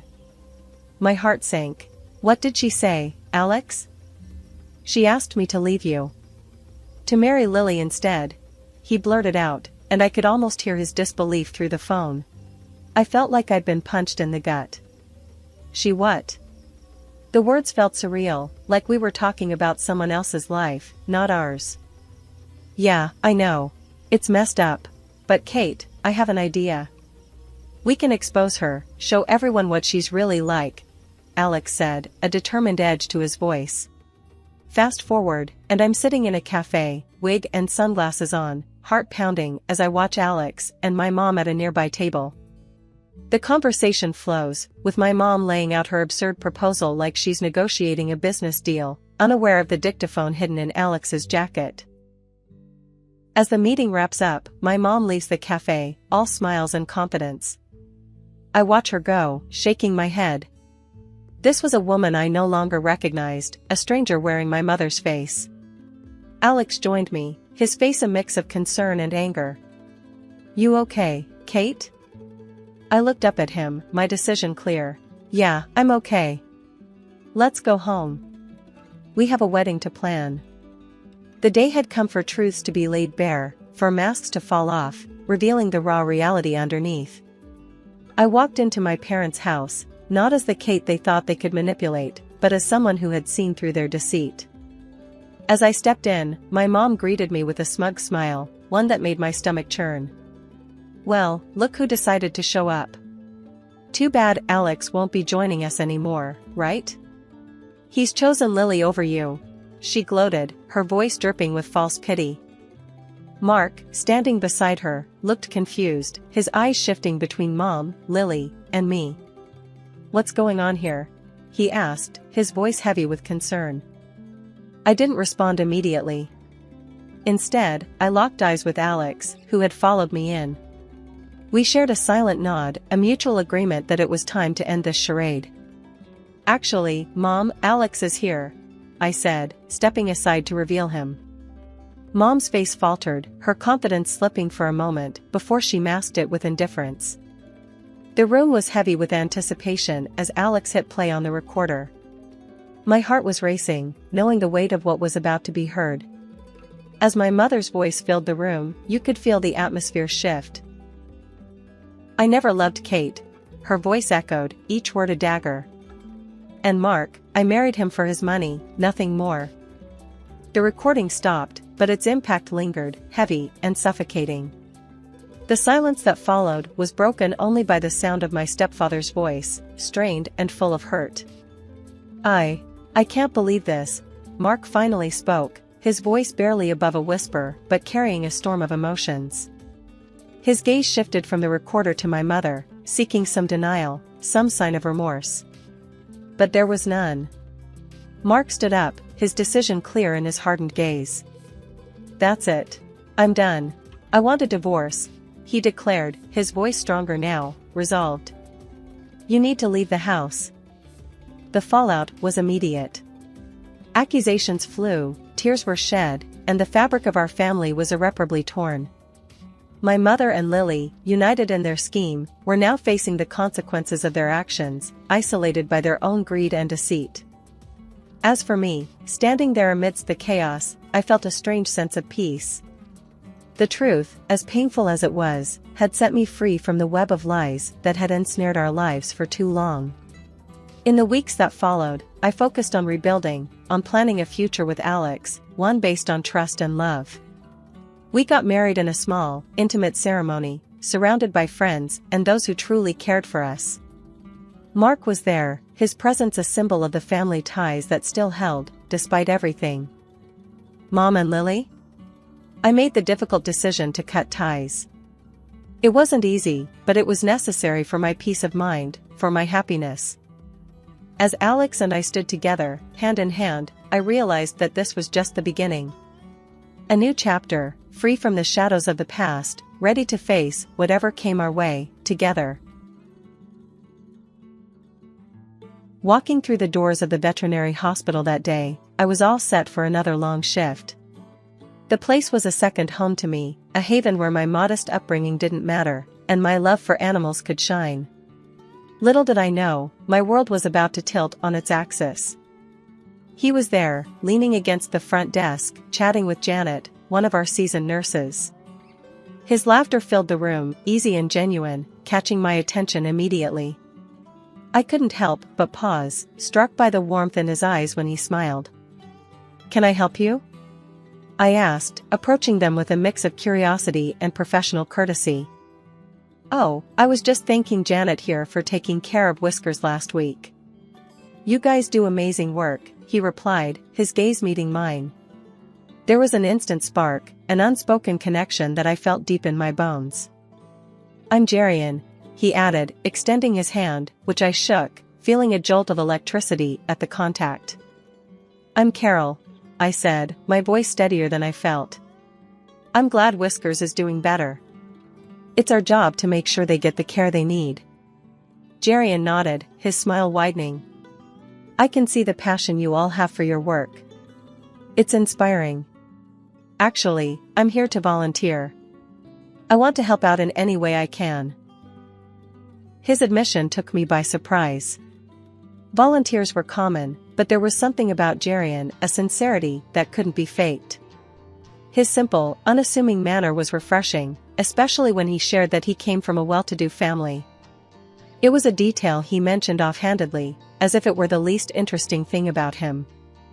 We spent the rest of the afternoon working side by side, Jerian throwing himself into the tasks with an eagerness that was both endearing and slightly amusing. From feeding the animals to cleaning their enclosures, he didn't shy away from any job, no matter how dirty. After that first meeting at the veterinary hospital, things between Jerian and me started moving at a pace neither of us expected, but both secretly hoped for. Our initial connection over the animals quickly blossomed into something more, something real and tangible. Our first date was a simple affair. Jerian took me to a small, cozy cafe tucked away on a street I'd passed 1,000 times but never noticed. The place was a reflection of us, unpretentious and genuine. Over cups of coffee that turned cold because we were too engrossed in conversation, we discovered the myriad ways our lives intersected, from our mutual love for old movies to our uncanny ability to quote lines from obscure books. We're quite the pair, aren't we? Jerian joked, his eyes sparkling with amusement as he recited a line from one of my favorite novels, one I'd mentioned in passing. I laughed, surprised and delighted by his memory and effort. Yeah, a regular Bonnie and Clyde, I quipped back, not missing a beat. But instead of crime, we were united by our shared passions and the laughter that came so easily between us. Date after date, our connection deepened. We found joy in the simple things, a walk in the park, a visit to a local animal shelter, or just sitting together in silence, comfortable in each other's presence. It was during these moments that I saw the true Jerian, the man behind the wealth and the expectations that came with it. He was kind, compassionate, and genuinely interested in making a difference, qualities that resonated with my own values and aspirations. As those early dates turned into weeks, and weeks into months, I couldn't help but feel grateful for that chance encounter at the veterinary hospital. Meeting Jerian's parents was a milestone I approached with a mix of excitement and trepidation. Despite Jerian's reassurances, the butterflies in my stomach were more like a swarm of bees as we drove up to his family's estate. It was grand, far removed from the humble surroundings I was accustomed to, and it served as a stark reminder of our differing worlds. Jerian squeezed my hand as we walked up to the door, his smile comforting yet unable to completely ease my nerves. They're going to love you, he whispered, just as the door swung open to reveal his parents. His father, Mr. Eldridge, was the first to greet us, his demeanor warm and welcoming. Jerian, my boy. And you must be Carol. We've heard so much about you, he said, extending a hand that enveloped mine in a firm, friendly shake. Thank you for having me, Mr. Eldridge. It's a pleasure to meet you, I replied, my voice steadier than I felt. Then came Martha, Mrs. Eldridge, the woman who would soon become my infamous mother-in-law. Her appearance was impeccable, but her eyes scrutinized me in a way that made me feel like I was back in high school, desperately trying to fit in with the cool crowd. So, Carol, Jerian tells us you work at a veterinary clinic. That must be interesting, she began, her tone implying that interesting was a euphemism for less than impressive. Yes, Mrs. Eldridge. It's very fulfilling work. I've always loved animals, I answered, trying to keep my voice even despite the clear judgment in hers. And your family? Jerian mentioned they're from the countryside. Do you visit often? I imagine it's quite different from the city life, she continued, each question laced with an underlying critique of my background. My parents are wonderful people. We're very close, and yes, it's a different pace of life, but it's where I call home, I said, my pride in my roots firm, despite her not-so-subtle digs. Dinner was an exercise in maintaining composure. Mrs. Eldridge's comments ranged from backhanded compliments about my quaint upbringing to outright interrogations about whether I had ever traveled abroad or dined in fine restaurants. Each question felt like a test I hadn't studied for, her words designed to highlight our differences rather than find common ground. Jerian, bless him, tried to steer the conversation to safer waters, interjecting with stories of our time together that had everyone laughing, everyone except his mother, who seemed determined to find fault in anything related to me. It was when she asked, "Carol, dear, have you decided on a wedding dress yet? Or are you planning to make do with something homemade?" that I realized this wasn't just about getting to know me. It was about her asserting a perceived superiority, her way of reminding me that I didn't belong. I smiled, a genuine one born of the confidence Jerian's love gave me. "Mrs. Eldridge, I believe a wedding dress should reflect the love and commitment of the couple, not the price tag. Jerian and I are focused on what comes after the wedding, building a life together based on respect, love, and understanding." The silence that followed was palpable. Even Mrs. Eldridge seemed momentarily at a loss, her fork paused mid-air. Mr. Eldridge, however, nodded in approval, a twinkle in his eye as he looked at me. "Well said, Carol. Well said indeed." The ride home was quiet, but Jerian broke the silence with an apology that was heartfelt yet unnecessary. "I'm sorry about my mom. She can be difficult." I squeezed his hand, a silent acknowledgement of his support. "It's okay, Jerian. Your love is all the validation I need. Together, we'll get through anything." As the wedding preparations unfolded, Martha made it her mission to underline our differences at every turn. Her intrusion wasn't just unwelcome, it was downright aggressive. She had a comment for everything, from the color scheme of the hall to the floral arrangements and even the style of our invitation cards. One evening, as Jerian and I were finalizing the guest list, Mrs. Eldridge dropped by unannounced, her eyes scanning our choices with evident disapproval. "You're not seriously considering this shade of green for the decor, are you? It's so provincial," she remarked, her nose wrinkled as if she'd smelled something foul. I tried to keep my cool, but her next comment about our guest list set me off. "And these friends of yours, they're hardly the sort one expects at a wedding of our stature. It might be best to leave them off the list, don't you think?" I felt a flash of anger, but managed to keep my voice steady. "Mrs. Eldridge, Jerian and I have decided on the guest list together. Everyone we care about will be there, regardless of their status." Her lips pursed into a thin line, clearly not used to being contradicted. The tension only escalated when she turned her attention to my wedding dress, which I'd chosen for its simplicity and elegance. "That dress," she sniffed, "it's charming if you're attending a country fair, perhaps. But for a wedding in our family? It's hardly appropriate." I bit back a retort, my hands clenched at my sides. Jerian, sensing the brewing storm, tried to intervene, but his mother was on a roll. "And where are you planning to honeymoon?"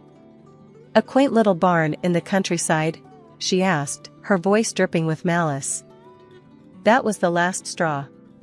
"Our honeymoon plans are our business," I shot back, the hurt clear in my voice. "Just like every other decision about this wedding.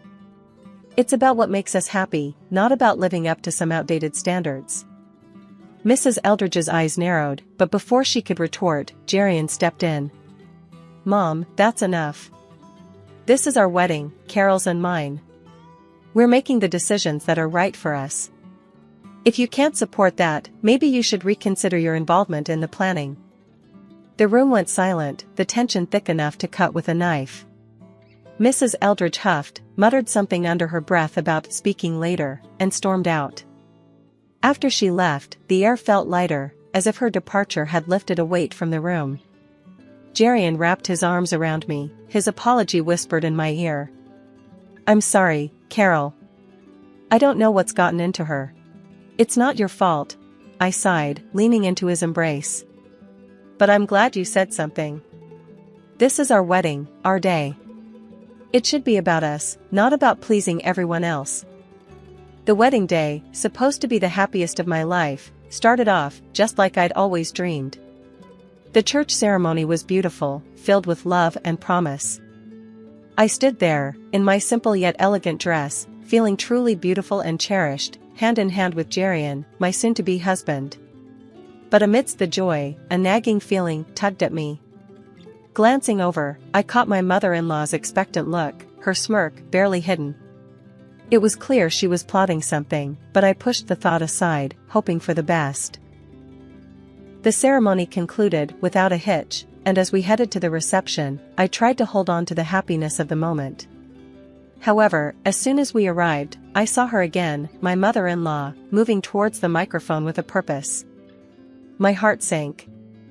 With all eyes on her, she began, her voice dripping with feigned sweetness. "Ladies and gentlemen, I just wanted to take a moment to talk about our newest family member." Her gaze locked with mine, and I felt a chill.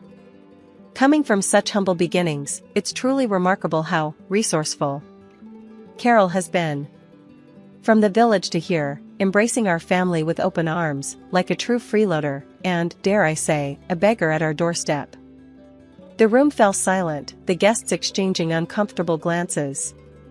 Even those from Jerian's side, the so-called high society, looked taken aback by her harsh words. I stood frozen, shock giving way to humiliation, tears blurring my vision as I heard a few gasps and murmurs ripple through the crowd. Beside me, I could see my parents, their faces flushed with shame, hurt by the cruel words aimed at their daughter. Before I could process everything, Jerian was by my side, his voice filled with anger and apology. "I'm so sorry, Carol. I had no idea she'd stoop this low," he whispered, his arm wrapping around me in support. But before we could react further, an unexpected ally emerged. Jerian's grandmother, a respected matriarch of the family, stood up, her presence commanding attention. "Enough," she boomed, her voice cutting through the tension. "I cannot believe what I'm hearing. This woman, who speaks so ill of simplicity and humility, seems to forget her own roots. Did you all know? She herself was once nothing more than a servant in our household. And now, look how she turns her nose up at those very beginnings." The room erupted in whispers, the tables turned. My mother-in-law's face went from smug satisfaction to utter horror, her cheeks burning red as the grandmother continued to dismantle her facade of superiority. "This girl, Carol, has shown more grace and dignity than you ever have," the grandmother said, her gaze softening as she looked at me. "She is welcome in our family, not for her background, but for her heart." The reception that followed was a blur. My mother-in-law, now the subject of whispered conversations, left early, her exit barely noticed in the renewed celebration. Jerian was by my side throughout, his apologies unnecessary as his love and support spoke volumes. The room was still buzzing from the grandmother's unexpected defense of me. Guests whispered among themselves, casting sidelong glances at the now absent mother-in-law. Jerian squeezed my hand under the table, a silent promise of solidarity. "Can you believe what just happened?" Jerian asked, his voice a mix of astonishment and relief. I shook my head, still processing the whirlwind of emotions. "No, Jerian, your grandmother, she was incredible. I didn't think anyone would stand up to your mother like that, let alone in such a public way." Jerian smiled, a look of pride crossing his face. "Grandma has always been the matriarch of our family. She doesn't tolerate injustice or cruelty. I guess I forgot how formidable she can be." We were interrupted by the approach of the very woman of the hour, Jerian's grandmother. Her presence commanded respect, yet there was a warmth in her eyes as she looked at us. "Carol, dear, I hope you're feeling better after that unpleasantness," she said, her voice firm but kind. "Thank you, Mrs. Eldridge. Your words meant the world to me." I was feeling pretty low, but you've turned the whole evening around, I replied, gratitude swelling in my heart. She waved a hand dismissively. Nonsense, my dear. It was long overdue. That woman needed to be reminded of her place and to learn respect. You are a part of this family now, and we protect our own. Jerian's father joined us, a sheepish look on his face. Carol, I'm sorry for my wife's behavior. I hope you can forgive us for any hurt she's caused. I nodded, understanding the difficult position he was in. Thank you, Mr. Eldridge. Today has been a whirlwind, but your family's support has made all the difference. As the evening continued, the atmosphere in the room lightened. Guests came up to us, offering their congratulations and, in some cases, apologies for the earlier drama. It was clear that the tide had turned, not just in terms of the evening's events, but in how I was viewed by Jerian's family and their social circle. Later, as Jerian and I took to the dance floor, I couldn't help but feel a sense of victory, not over his mother, but over the situation. We had faced adversity head-on and come out stronger on the other side. Jerian, I said, as we swayed to the music, today has been a lot. But I've never been more sure about us. Your family's support, especially your grandmother's, has shown me that we can handle anything together. The atmosphere at Jerian's family home was charged as we gathered for the meeting his grandmother had called. After the wedding's tumultuous events, I was anxious about facing everyone again, especially Jerian's mother. However, Jerian squeezed my hand reassuringly as we took our seats in the large living room, filled with generations of Eldridges and a palpable tension. Jerian's grandmother, the undeniable matriarch, stood at the head of the room, her presence commanding attention. Thank you all for coming, she began, her voice steady and authoritative. We're here to address a matter that concerns the dignity and unity of our family. Jerian's mother sat rigid, her eyes darting around the room, perhaps seeking an ally or preparing for a counterattack. Jerian, ever the peacemaker, spoke up first. Grandma, I know things got out of hand at the wedding. I want to apologize on behalf of. His grandmother raised a hand, silencing him. Jerian, my boy, this isn't about placing blame on anyone. It's about setting things right. She then turned her gaze to me. Carol, you've shown nothing but grace and patience in the face of less than welcoming behavior. For that, you have my respect. I nodded, touched by her words. Thank you, Mrs. Eldridge. I just want what's best for Jerian and to be a part of this family.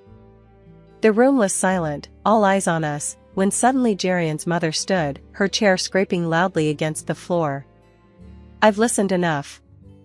This girl, she gestured wildly towards me, has turned everyone against me. And you, she pointed accusingly at her mother-in-law, you humiliate me in front of the whole family. Jerian's grandmother remained unfazed. I stated the truth.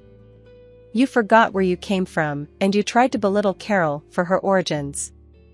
That's not the Eldridge way. Jerian's father finally spoke, his voice firm. Enough, Martha. Your behavior has been unacceptable. It's time you reflect on your actions and their impact on our family's reputation. The room went quiet again as the weight of his words settled in. Jerian's mother sank back into her chair, her defiance fading. The grandmother continued, We are a family. And families support and lift each other up, not tear each other down. Carol, you are welcome here, always. As the family meeting began to wind down, with the air still heavy from the discussions and revelations, Jerian's grandmother, the respected matriarch, had one more issue to address. She cleared her throat, signaling that she wasn't quite finished, drawing the room's attention once again. Now, there's another matter I need to bring to light, she started, her tone serious, hinting at the gravity of what was to come. From her purse, she pulled out a long list, the paper rustling loudly in the quiet room. It's come to my attention that Martha's spending has been, to put it mildly, extravagant and irresponsible over the past month. The room fell silent, every pair of eyes fixed on the list that seemed to unravel like a scroll. Jerian's mother shifted uncomfortably in her seat, her earlier defiance melting into panic. These expenses, the grandmother continued, are not only frivolous but are bleeding our family resources dry. This cannot go on. Martha, now pale, looked around, perhaps hoping for an ally, but finding none, she turned to her husband, desperation in her voice. You can't let her do this to me. You know we need the money for. Her husband, a man who had been quiet for most of the meeting, spoke up, his voice firm and devoid of any warmth he might have previously held for her. I agree with my mother. It's time you learned the value of hard work, Martha. I won't support your lavish lifestyle anymore. Martha's eyes widened, her mouth opening and closing, but no words came out. The realization that she was truly alone in this, that her actions had consequences, seemed to finally dawn on her. And if your behavior continues along this path, he added, the threat clear in his tone, I will have no choice but to seek a divorce. Our family's reputation and well-being come first. The finality in his statement left no room for argument. Martha was visibly shaken, her composure completely shattered. Tears streamed down her face as she looked around the room, perhaps finally understanding the severity of her actions and their impact on those she claimed to love. After our honeymoon, a blissful escape where the world seemed to revolve around just the two of us, Jerian and I returned to a reality that had shifted in our absence. The news that greeted us was unexpected. Jerian's father had divorced Mrs. Eldridge. Despite his love for his mother, Jerian stood by his father's decision. Mrs. Eldridge, now living in a modest apartment and grappling with the new necessity of finding employment, seemed a world away from the woman who had looked down on me with such disdain. It was a drastic change in fortune that I wouldn't wish on anyone, despite our past. One afternoon, not long after our return, the phone rang. Expecting it to be Jerian, who had popped out for a short errand, I answered, only to find myself on the line with Mrs. Eldridge. The conversation began awkwardly, her voice cold and tinged with the contempt that had characterized our interactions. I suppose you're satisfied, seeing me in this state, she started, her words sharp. I held the phone a little tighter, struggling to keep my voice even. It's not about satisfaction. This was never what I wanted. As the call progressed, there was a noticeable shift in her tone. The arrogance and disdain gradually gave way to desperation. Listen, I need you to talk to them. To your father-in-law, to the grandmother. Maybe they'll listen to you. Tell them I'm sorry. That I'll change. Her plea took me by surprise. The woman who had once held herself so high was now begging for intercession. It was a moment that revealed the fragility beneath her previously unassailable facade. I took a deep breath before responding, my decision clear. I'm sorry, but that's not my place. This is something you need to address directly with them. They need to hear this from you, not me. Ending the call, I sat for a moment, the weight of the conversation pressing down on me. When Jerian returned, I relayed the exchange, uncertain how he would react. He listened quietly, his expression thoughtful. After a pause, he spoke, his voice firm. You did the right thing. As much as I love my mom, she needs to understand the consequences of her actions. It's the only way she might truly change. His support was a balm, reaffirming the solidarity between us. This journey, with all its twists and turns, had brought us closer, cementing our bond through the challenges we faced together. As we moved forward, building our life together, the lessons of the past remained with us. A reminder of the resilience of love, the importance of forgiveness, and the strength found in standing united, even in the face of difficult family dynamics. Life's got a funny way of kicking you when you're down, or at least that's how it felt for me, Monica. I was just a regular 25-year-old, dealing with the usual mess of a life that seemed to spiral out of control more often than not. My days were filled with the mundane tasks of a job that was as uninspiring as watching paint dry, and my nights? Well, they were spent arguing with Jake, my boyfriend of 3 years. Jake was complicated. On good days, he was the guy who'd make you laugh until your stomach hurt. On bad days, he was the master of cold shoulders and harsh words. Our relationship was hanging by a thread, frayed and worn from too many fights about things neither of us would remember the next day. One particularly drab Thursday evening, I found myself sitting across from Jake at our usual spot, a dingy diner that had seen better days. The air was thick with the smell of grease and stale coffee, a fitting backdrop for yet another round of our endless bickering. "Why do you always have to be so damn difficult, Monica?" Jake snapped, his patience wearing thin. "Me? Difficult? You're the one who's impossible to talk to," I retorted, my voice rising in frustration. The conversation went round and round, like a merry-go-round that had lost its charm. It was always the same issues, the same arguments. Money, commitment, the future, you name it, we fought about it. Our words were like daggers, each one sharper and more hurtful than the last. As we left the diner, the cold night air did nothing to cool our tempers. The walk home was silent, each of us stewing in our own anger. The tension was palpable, a thick fog that refused to lift. Once we were back at our cramped apartment, the silence continued. It was as if we had run out of words, the bitterness of our argument leaving us both exhausted and defeated. The only sound was the ticking of the clock, a relentless reminder of the time we were wasting. Lying in bed that night, I couldn't help but wonder where it all went wrong. Was this what the rest of my life would look like?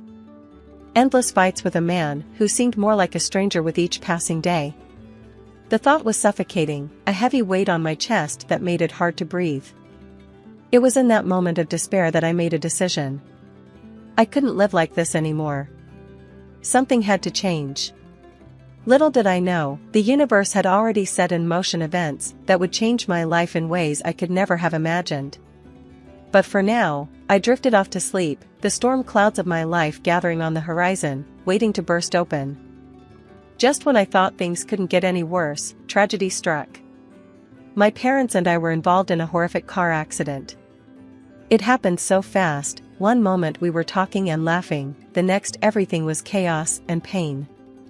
When I woke up in the hospital, the world as I knew it had crumbled. My parents were gone, and I was left alone with a damaged spine and legs that wouldn't move. I couldn't see a future for myself. My life, as I knew it, was over. Lying in the sterile white of my hospital room, I was drowning in thoughts that maybe, just maybe, my life as I knew it was done for. The doctors, with their carefully neutral faces, told me that my road to recovery would be long, maybe never-ending. Rehabilitation will be a significant journey, they said, their voices a mix of professional detachment and pity. But what I heard in their silence was a louder, scarier message. They didn't want to give me false hope. It was during one of those countless, blurred days filled with silent despair that Jake walked into my room, his parents trailing behind him. They had that look people get when they're trying to be strong for someone else, their smiles a bit too tight, eyes a tad too bright. Jake came to the side of my bed, and for a moment, he just looked at me. I saw something in his eyes then, a determination I hadn't noticed before. It scared me a bit, that intensity, because what could he possibly say to make this situation any less of a nightmare?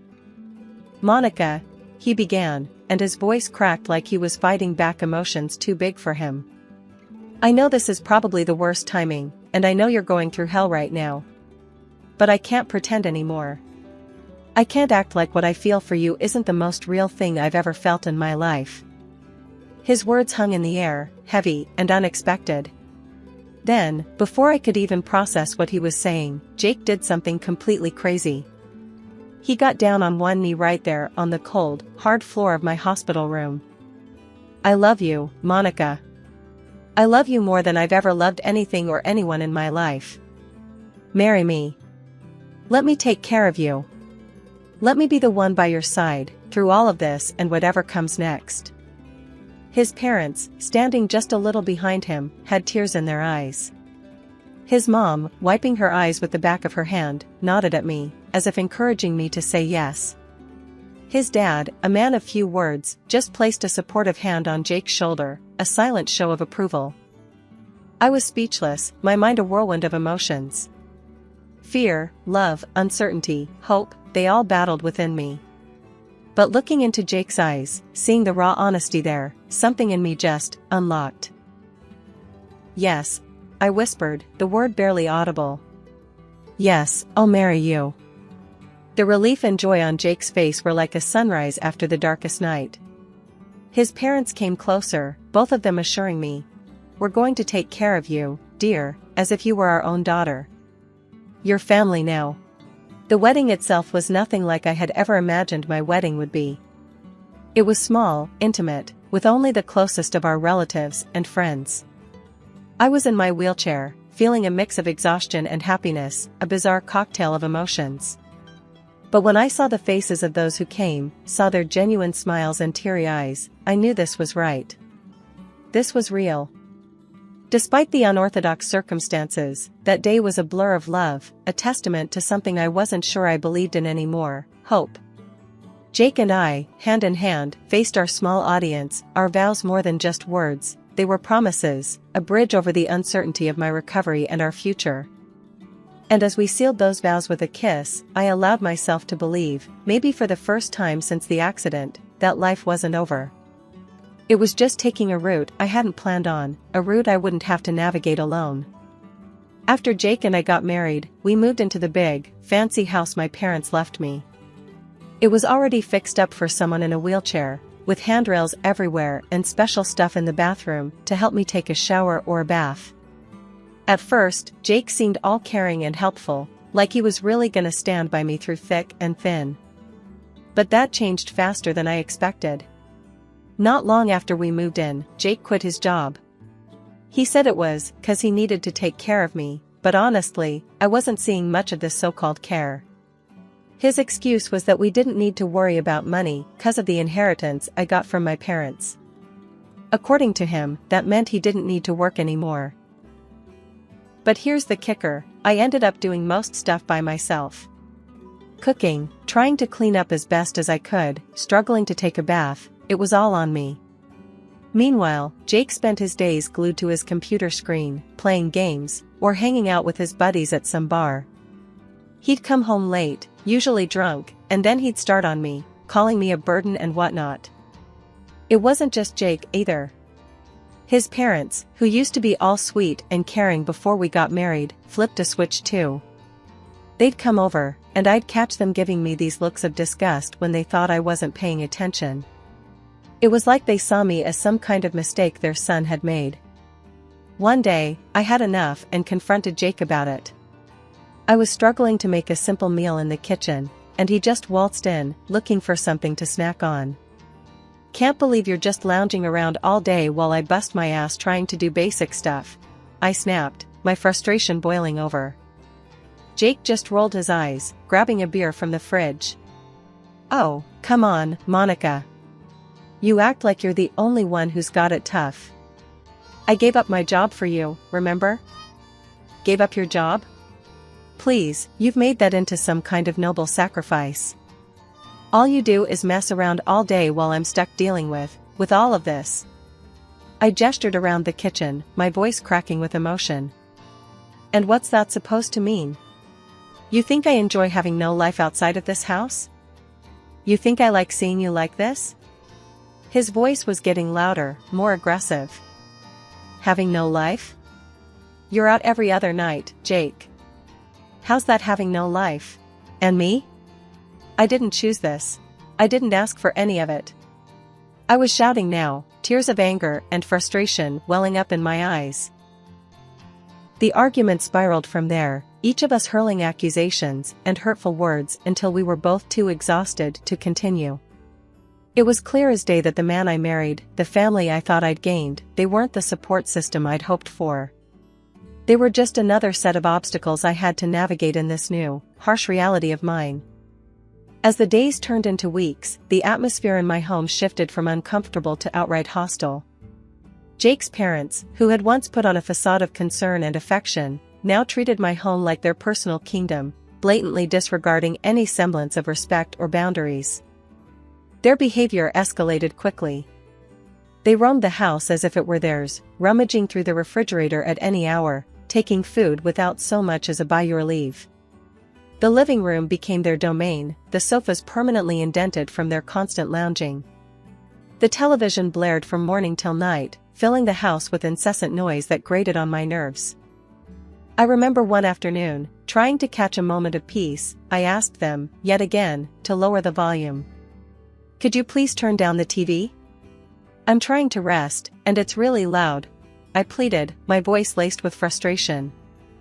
My mother-in-law, without so much as glancing my way, waved dismissively and replied, "Oh, stop fussing. The volume's fine. You're just too sensitive." Their audacity left me fuming, but nothing prepared me for the discovery I made one quiet morning. I decided to sort through my mother's jewelry, seeking a small connection to her, a moment of solace amidst the chaos. As I opened the cherished casket, my heart sank. The pearl beads, a precious keepsake from my mom, were gone.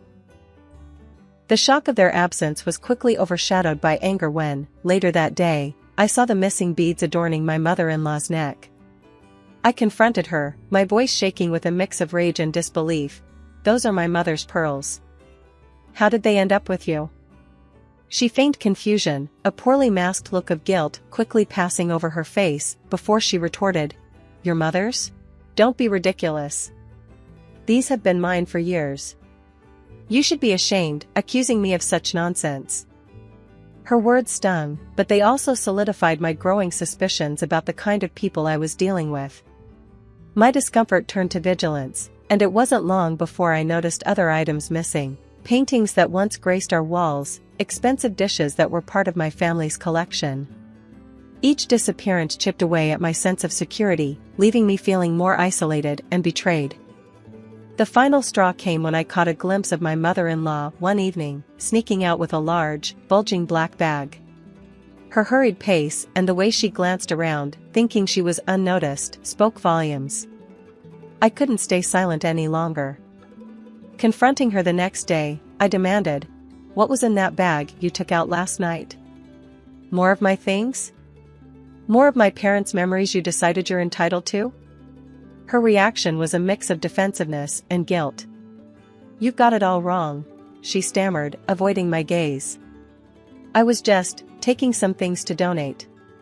"Your accusations are hurtful and unwarranted." But her words rang hollow. The evidence was too damning, the pattern too clear. I was living with vultures, picking over the remains of my past life, my family's legacy. The realization was a bitter pill to swallow, leaving me to wonder how I could ever have thought these people were my family.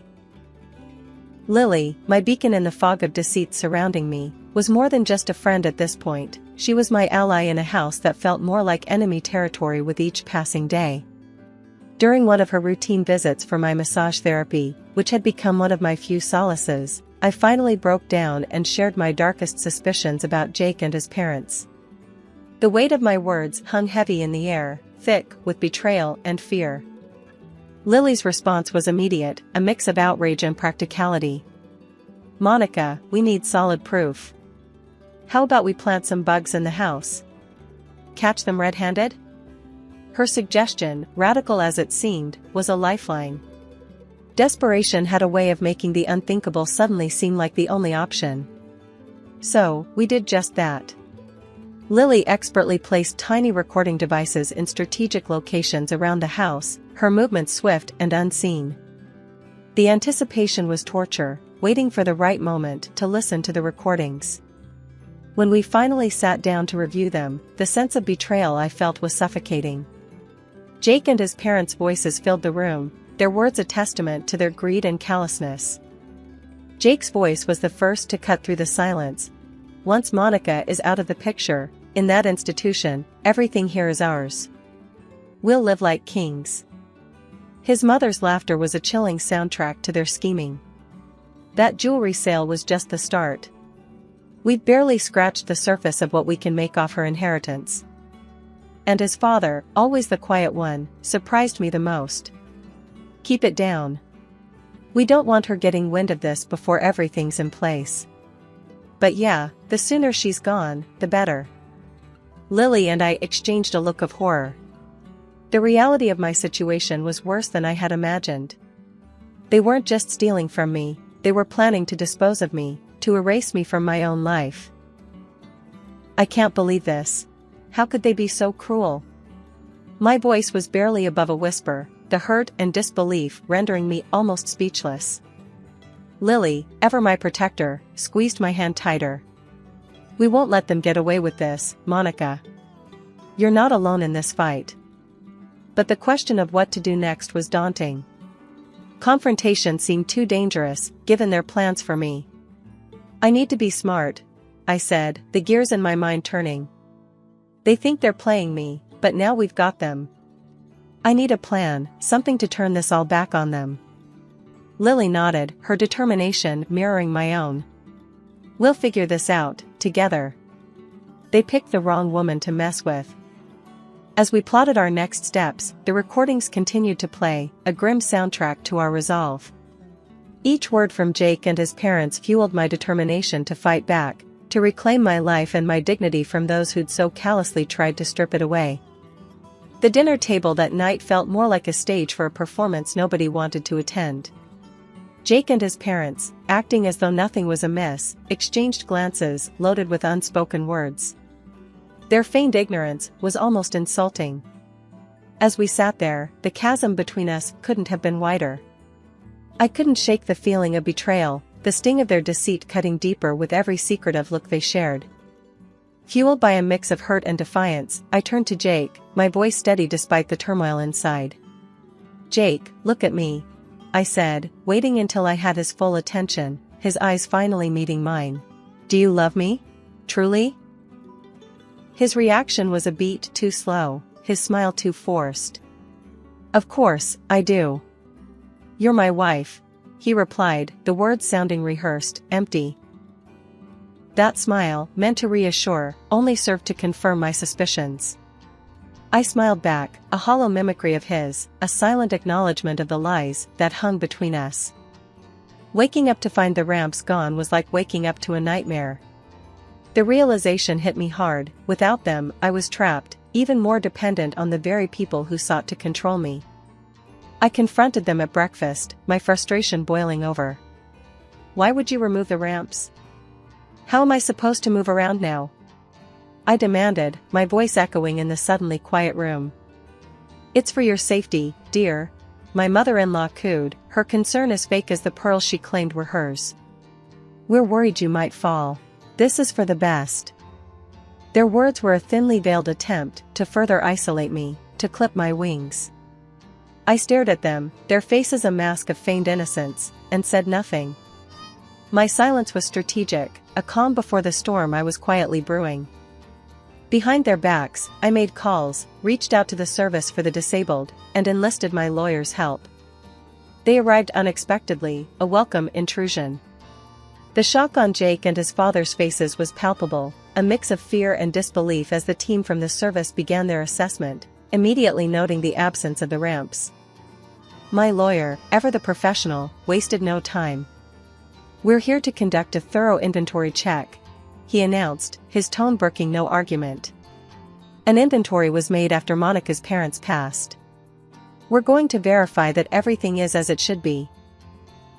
As the meticulous inventory unfolded, the stark reality of betrayal became increasingly apparent. My lawyer, a steadfast presence amidst the chaos, meticulously checked off each item against his exhaustive list, his professionalism a stark contrast to the emotional turmoil swirling around us. The absence of my mother's jewelry, my father's collection of expensive suits, the missing paintings that once adorned the walls with history and culture, antique dishes that were family heirlooms. Each missing item was a wound, a testament to the depth of deceit I was surrounded by. The in-laws, once so adept at weaving a facade of concern and familial warmth, found themselves cornered by the irrefutable evidence of their greed. Their initial shock quickly gave way to a desperate attempt at salvaging whatever they could from the situation. Tears streamed down my mother-in-law's face as she turned to me, her voice quivering, "We're so sorry, dear. It all just got out of hand. Please, can't we move past this?" Her husband, my soon-to-be ex-father-in-law, echoed her sentiment, his voice breaking under the weight of his guilt. "We never meant to hurt you. It was greed, foolishness. Please forgive us." But the time for forgiveness had long passed. I faced them, the weight of their betrayal heavy on my heart, yet my resolve unwavering. Forgiveness? After everything you've done? You didn't just steal things, you tried to steal my dignity, my independence, I countered, my voice steady and strong. Turning to the police officers, I presented them with the inventory results and the recordings, undeniable proof of the in-laws' deceit. These are the people you're looking for, I said, the finality in my voice marking the end of this chapter of my life. The court proceedings were swift, the evidence overwhelming. The judge's gavel sealed their fate, sentencing them for their crimes, mandating the return of what could be salvaged from their thefts, and compensating for what could not. Watching them face the consequences of their actions, a mix of relief and sorrow washed over me. Justice had been served, but at what cost? Divorcing Jake was a liberating, if painful, process. I also pursued compensation for the mistreatment, a legal acknowledgement of the suffering they had inflicted. Throughout the legal battles, my voice never wavered, my testimony a cathartic release of all the pain and betrayal I had endured. In the end, sitting in a wheelchair on the steps of the courthouse, a sense of closure enveloped me. The journey had been harrowing, a test of my resilience and strength. As I look back on the tumultuous journey I've endured, it's hard not to feel a sense of pride mingled with disbelief. The road to recovery was fraught with uncertainty, yet here I am, making strides, both literally and metaphorically, that once seemed out of reach. My legs, which doctors feared might never regain their strength, are now carrying me forward, step by tentative step. The sensation of pebbles under my feet, a once mundane experience, now fills me with an overwhelming sense of victory. Your progress is nothing short of remarkable, my doctor told me during a recent visit, his voice tinged with genuine astonishment. It was a far cry from the cautious optimism he offered in the early days of my rehabilitation. Reconnecting with my friends has been a lifeline, their unwavering support a constant reminder that I'm not alone in this fight. We're here for you, no matter what, they assure me, their words a balm to the scars left by betrayal. Jake, the man I once believed would stand by me through thick and thin, has become a distant, almost pitiful figure. Stripped of the financial windfall he so greedily anticipated, he now scrapes by, his calls and apologies a desperate attempt to claw back into my life. Can't we just put all this behind us? Start fresh? He pleads, his voice a mix of desperation and hope. I can't help but laugh, the sound rich with scorn and liberation. Start fresh? With you? I reply, my voice steady and confident. That's a chapter of my life I've happily closed. You're just a footnote now. The flowers he sends, a pathetic attempt at reconciliation, find their way straight into the trash. You think a few roses can erase your betrayal? I scoff, discarding them with ease. They're a reminder of what I've overcome, not of what I've lost. In the midst of navigating this new normal, I've discovered a passion I never knew I had. Painting has become my sanctuary, a way to express the whirlwind of emotions that accompany my journey. An easel and a set of paints are now my most cherished possessions, allowing me to bring memories of my parents to life and to capture the beauty of the world around me. This is how I heal, I explain to anyone who asks, my brushstrokes a testament to my resilience. My transformation is not just physical, it's a rebirth of my spirit. They thought they could break me, but I'm stronger than I've ever been, I declare, with newfound determination. My story, once overshadowed by the actions of those who sought to exploit me, is now a narrative of triumph, a reminder that even in our darkest moments, there is light to be found. This chapter of my life, while born from pain and betrayal, is defined by growth, resilience, and the unwavering belief in the possibility of a new beginning. I am not the same person I was before, I am stronger, wiser, and ready to face whatever comes next with grace and courage. I remember it like it was yesterday. I was 26, full of life and not a care in the world, hanging out with a couple of friends at a local bar. That's when Alex walked in. He was a friend of a friend, someone I'd never met before. The moment our eyes met, something clicked. It wasn't love at first sight or anything cheesy like that, but there was a definite spark. "Hey, you must be the famous Alex I've heard so much about," I said, extending my hand with a playful grin. "Famous, huh? Can't say the same about you, but I'm sure I'll remember you after tonight," he shot back, shaking my hand with a firm grip. His smirk was cocky, but there was a twinkle in his eye that made me laugh. We spent the rest of the night talking, joking around, and getting to know each other. It wasn't just the booze talking, we genuinely clicked. Our friends noticed too, nudging each other and giving us knowing looks. "So, what do you do, Erica?" Alex asked, sipping his beer. "I'm stuck in an office job for now. Dreaming of bigger things, though." "What about you?" I replied, rolling my eyes at my own situation. "I work in sales. It's alright, pays the bills. But like you, I've got bigger plans," he said with a shrug, as if it wasn't a big deal. The night flew by, and before I knew it, it was time to head home. Alex offered to walk me to my car, a gentlemanly gesture that surprised me given his earlier cockiness. "Hey, I had a really good time tonight. Can I see you again?" he asked, almost hesitantly, as we reached my car. I smiled, feeling the butterflies in my stomach. "I'd like that. But only if you promise to tone down the cockiness a bit." He laughed, the sound warm and genuine. "Deal. But you've got to promise to keep up with my witty banter." "Deal," I said, shaking his hand again. This time, it felt like an agreement on more than just another meetup. It felt like the beginning of something special. We exchanged numbers, and I drove home with a silly grin plastered on my face. I couldn't stop thinking about him. There was something about Alex that felt right, like a puzzle piece I didn't know was missing. Over the next few days, we texted nonstop. Our conversations were filled with jokes, teasing, and getting to know each other on a deeper level. It was refreshing to meet someone who could match my sass and not get offended. A week later, we went on our first official date. It was nothing fancy, just dinner at a local diner, but it was perfect. We talked about everything and nothing, from our dreams and ambitions to our favorite TV shows. "You know, I never thought I'd meet someone like you in a place like this," Alex said, his tone serious for once. "Yeah? What's that supposed to mean?" I teased, raising an eyebrow. "It means, I'm glad I came to that bar that night. I'm glad I met you," he said, reaching across the table to take my hand. I felt a warmth spread through me. "Me too, Alex. Me too." That night, as I lay in bed, I couldn't help but feel like my life was about to change. Little did I know just how much it would. Meeting Alex was the start of a journey, one that would bring laughter, tears, and challenges. But at that moment, all I knew was that I had met someone special, someone who could potentially be my partner in crime, my confidant, my friend. And maybe, just maybe, something more. The days that followed were a whirlwind of emotions and excitement.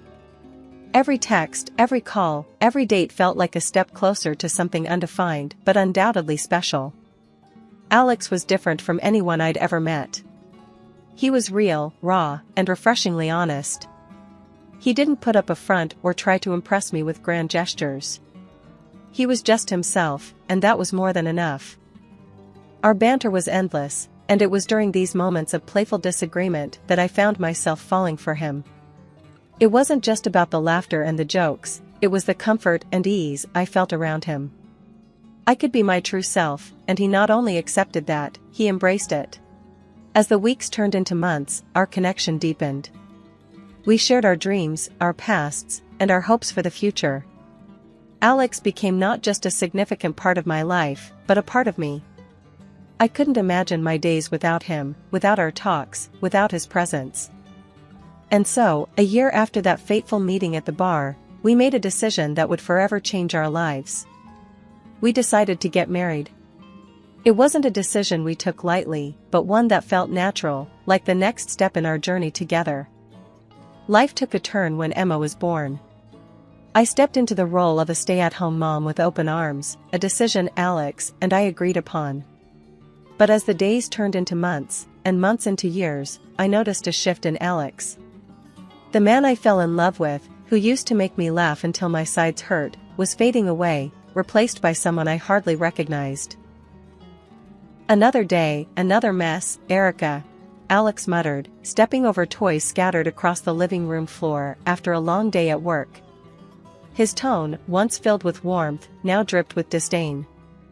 I looked up from where I was sitting, trying to sort through bills and manage our household finances, a task that had become increasingly challenging. "Emma's just being a kid, Alex. I'll clean it up in a bit," I said, attempting to keep the peace. "Maybe if you did more around here, I wouldn't come back to a pigsty every evening," he snapped, his frustration evident. His words stung. I spent my days chasing after our energetic 5-year-old, trying to keep our home in order, and yet, it was never enough. "I'm doing the best I can," I replied, my voice barely above a whisper, the fight draining out of me. "Your best? That's a laugh. Look at you, what do you even do all day?" Alex scoffed, his gaze scanning over me in a way that made me shrink back. I bit my lip, fighting back tears. This wasn't the Alex I knew. "I take care of our daughter, our home." "I'm trying, Alex." He shook his head, disappointment etched across his face. "Trying? You call this trying? You've let yourself go, and this place, it's a mess. I work all day, and I come back to this." I wanted to scream, to argue, to defend myself, but the words wouldn't come. Instead, I turned my attention back to the bills, a lump in my throat. Silence filled the room, the tension thick. The next morning, I tried to shake off the hurt from our conversation. Emma needed me, and I refused to let Alex's harsh words dampen my spirits in front of her. We were in the kitchen, her laughter filling the space as I made pancakes, a temporary reprieve from the tension. "You're the best, Mommy," Emma said, her smile bright and genuine. I ruffled her hair, grateful for her innocent joy. "Thanks, sweetie. You make everything better." But the brief moment of happiness was shattered when Alex walked in, his expression sour. "Pancakes on a weekday? What are you trying to do, spoil her? And make us all late?" I sighed, bracing myself for another argument. "It's just pancakes, Alex. It won't hurt." He grabbed a coffee, his eyes rolling. "Whatever. Just make sure she's ready on time. I don't need to be late because of your little cooking show." As he left the room, Emma's smile faded, replaced by confusion. "Daddy's mad again?" I forced a smile, not wanting her to worry. "Daddy's just tired, honey. Eat your pancakes, okay?" The day Alex announced his business trip felt like a reprieve, a chance to breathe without walking on eggshells. But even that was marred by his parting words. "Keep the house clean while I'm gone. And try not to waste all my money," he said, suitcase in hand, not even bothering to look at me. "I'll manage," I replied, my voice steady, despite the turmoil inside. "We'll be fine." He shrugged, indifferent. "Yeah, well, we'll see about that." Watching him leave, I felt a mix of relief and sadness. This wasn't the life I envisioned when we said "I do." The love, the partnership, it all seemed like a distant memory, overshadowed by resentment and misunderstandings. In a house filled with tension and cold silences, I found my old brushes and paints one day, buried under years of neglected dreams. It felt like a lifetime ago since I last held them in my hands, back when I was a bright-eyed girl at the art studio, with my teacher telling me I had a future in painting.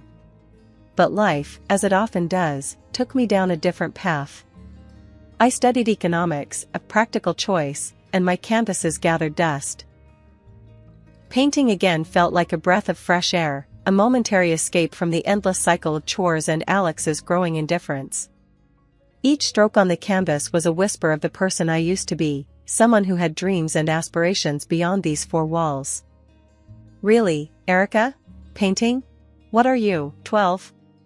Alex's voice cut through my moment of peace one evening as he caught me setting up my easel in the living room.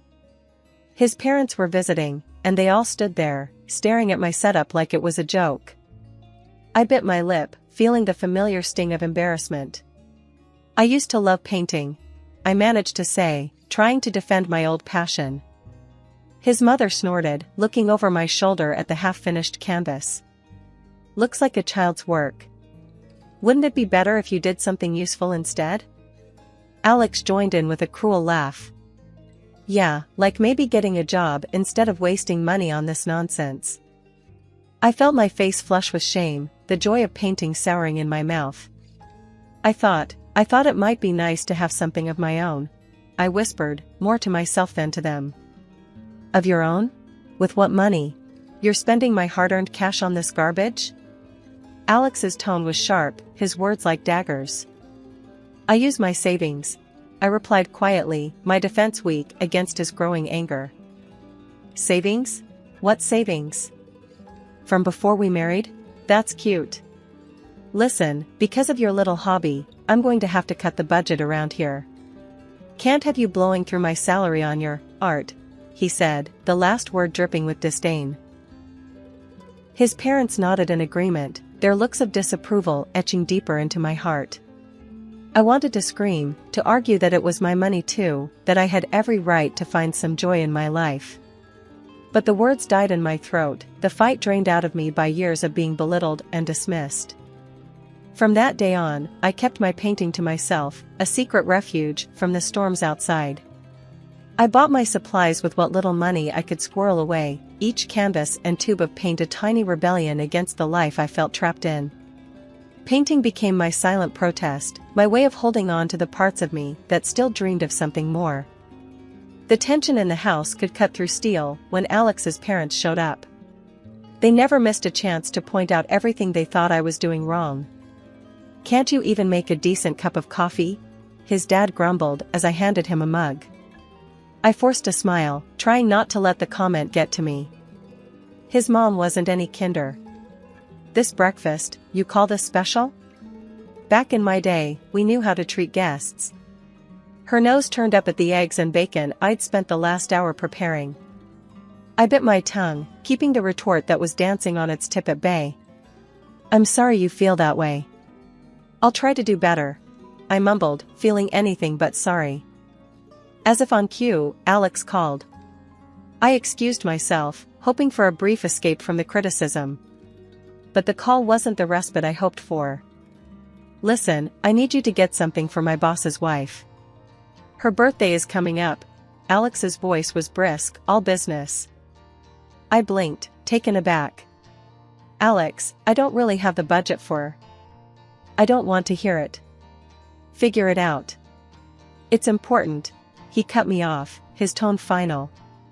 And with that, he hung up. I stared at the phone, stunned. Solve it myself? With what? Magic? Frustration bubbled up, but it was quickly overshadowed by worry. I couldn't mess this up. Not for Alex. In desperation, I turned to the internet, scrolling through the boss's wife's social media for any hint of a suitable gift. That's when I stumbled upon her interest in painting and support for aspiring artists. It was a light bulb moment. I couldn't afford a fancy gift, but maybe, just maybe, I could create something personal. Something meaningful. I decided right then, I'd paint her something. It felt like a solid plan, but I kept it to myself. Alex was already on edge, and I didn't need his scoffing or doubts. No, this would be my secret project. A chance to prove, if only to myself, that I could contribute something valuable. That I was more than the freeloader his parents saw or the inadequate wife Alex seemed to think I was. During that week, my apartment turned into a mini art studio. I was focused on creating something beautiful, something that would stand out. Beside me, I set up a tiny easel for Emma, my daughter, who was thrilled to join in. She decided to draw a portrait of me, her concentration face on, tongue poking out slightly as she worked. It was a mess of colors, but to me, it was perfect. Alex was away, wrapped up in his work, clueless about the plan brewing back home. When he finally called, it was just to confirm that we'd meet at his boss's wife's birthday bash. Make sure you dress nicely, he added, as if I needed reminding. Yeah, got it, I replied, my mind already racing through my wardrobe for the right outfit. It wasn't just about looking good, it was about feeling confident, something I hadn't felt in a while. The day of the party arrived quickly. I stood in front of the mirror, slipping into a dress that made me feel like myself again. It had been so long since I dressed up for anything. Emma watched, her eyes wide. "Mommy, you look like a princess," she exclaimed. I laughed, bending down to give her a hug. "Thank you, sweetie. Mommy has to go now, but I'll be back soon, okay?" Emma nodded, clutching the portrait she made of me. "Good luck, Mommy. Give your painting to the lady." With a deep breath, I grabbed my painting, now beautifully wrapped, and headed out. The drive to the mansion was a blur of nerves and anticipation. As I parked and stepped out, the enormity of the house hit me. It was more like a palace, with lights illuminating the grand architecture. I paused at the entrance, taking a moment to gather my courage. Inside, the sounds of laughter and music floated out, a world so different from my own. It wasn't just about giving a gift anymore, it was about proving to myself that I could stand tall in this crowd, that I was more than just Alex's wife or a stay-at-home mom. With a final deep breath, I stepped inside, my head held high, ready to face whatever came my way. This was it, the moment of truth. I was ready to join this society, to show them and myself what I was capable of. Stepping into the grandiose hall of the boss's mansion, the chandeliers overhead and the murmur of high society filled the air. I hadn't taken 2 steps before Alex found me, his eyes scanning me up and down with a frown. "What are you wearing, Erica? Look around you, do you see anyone else dressed like that? You stick out like a sore thumb," he hissed, not even bothering to hide his disappointment. I glanced around, noticing the elegant dresses and perfectly coiffed hair of the other women. I felt out of place, my confidence wavering under his critical gaze. "I thought I looked okay," I muttered, feeling small. Before I could defend myself further, he noticed the wrapped canvas under my arm. "Don't tell me that's what I think it is. You didn't." I nodded, clutching the painting a bit tighter. "It's a gift for your boss's wife. I thought she'd like it." Alex's face turned red, his anger palpable. "You thought? Are you a fool? This is a disaster. You're going to embarrass me in front of everyone with your amateur art." His words stung, but before I could respond, his loud complaints caught the attention of the very people we were talking about. The boss and his wife approached, curiosity and concern mixing on their faces. "What's all this about, Alex?" his boss asked, eyebrows raised. Alex, trying to regain composure, forced a laugh. "Oh, nothing much. My wife here thought it'd be a good idea to gift your wife one of her paintings. I tried to tell her it's not appropriate, but you know how it is." The guests around us snickered, their eyes on me, waiting to see my next move. The boss's wife, however, seemed intrigued. "I'd love to see it. I appreciate all forms of art," she said, her voice kind and encouraging. With trembling hands, I unwrapped the painting, revealing my work. The room fell silent as everyone waited for her reaction. The boss's wife studied the painting, her eyes moving over every detail. Then, her face broke into a genuine smile. "This is wonderful. Truly, you have a gift. How thoughtful of you to create something so personal." Alex's mouth hung open, his earlier bravado gone. The guests, too, were taken aback, their laughter dying down as they realized their mistake. I'm glad you like it," I stammered, a mix of relief and pride washing over me. The boss clapped Alex on the back, a knowing look in his eyes. "Looks like your wife knows how to make an impression, Alex. Well done." As the crowd dispersed, some throwing me impressed looks, Alex stood there, his earlier criticisms unspoken now. The boss's wife, intrigued by my unexpected gift, led me away from the bustling party to a quieter part of the mansion. The walls of this secluded room were adorned with an impressive array of paintings, each telling its own story. As we moved from one piece to the next, our conversation flowed effortlessly, delving into techniques, styles, and the stories behind the canvases. "I'm quite surprised," she admitted, her eyes reflecting genuine interest. "You understand art deeply, Erica. Ever thought of organizing your own exhibition?" Her question caught me off guard, sending waves of embarrassment and excitement through me. "Me? An exhibition? I wouldn't even know where to start," I stammered, the idea seeming as distant as the stars. It was then Alex found us, his timing as impeccable as ever. Overhearing the tail end of our conversation, he laughed, the sound harsh and unwelcome. "An exhibition? For what? Her kitty scribbles? Come on, let's go home. This party's over for us." The boss's wife's expression shifted from warm to cold in an instant, clearly not pleased with Alex's interruption or his demeaning words. I felt a rush of embarrassment, but also a spark of defiance. For once, I wasn't going to let his words dictate how I felt about myself or my art.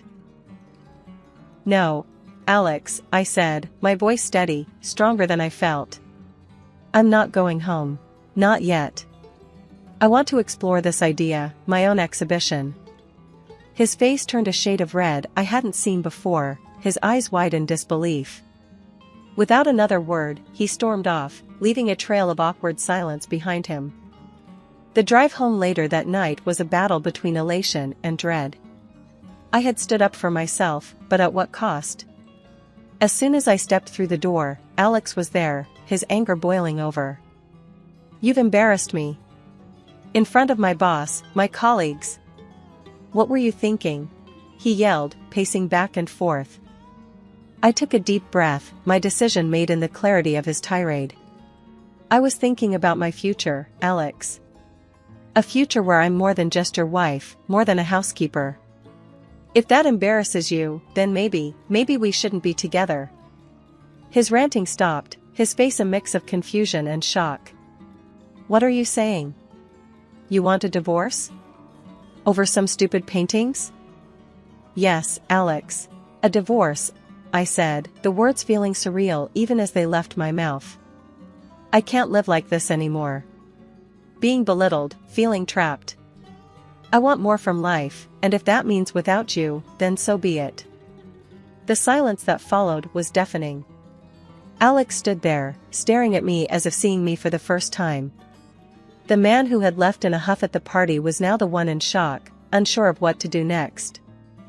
After deciding to divorce Alex, I braced myself for a storm, but nothing could have prepared me for the hurricane that ensued. The divorce was messy, to say the least. Alex turned it into a battlefield, contesting every single detail. He didn't want to part with a penny, especially when it came to alimony for Emma, our daughter.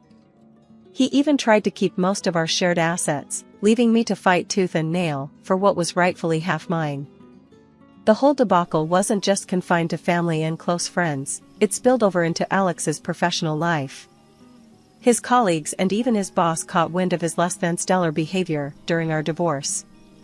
The man who prided himself on his impeccable reputation at work saw it tarnished. Before long, whispers of his pettiness and vindictiveness led to his demotion. It was a steep fall from grace for someone who had always put his career above everything else. In the midst of this turmoil, an unexpected ally emerged, Alex's boss's wife. She fulfilled her promise and organized my first personal exhibition. It was an opportunity one never dreamed of, a silver lining in the dark cloud that had loomed over my life.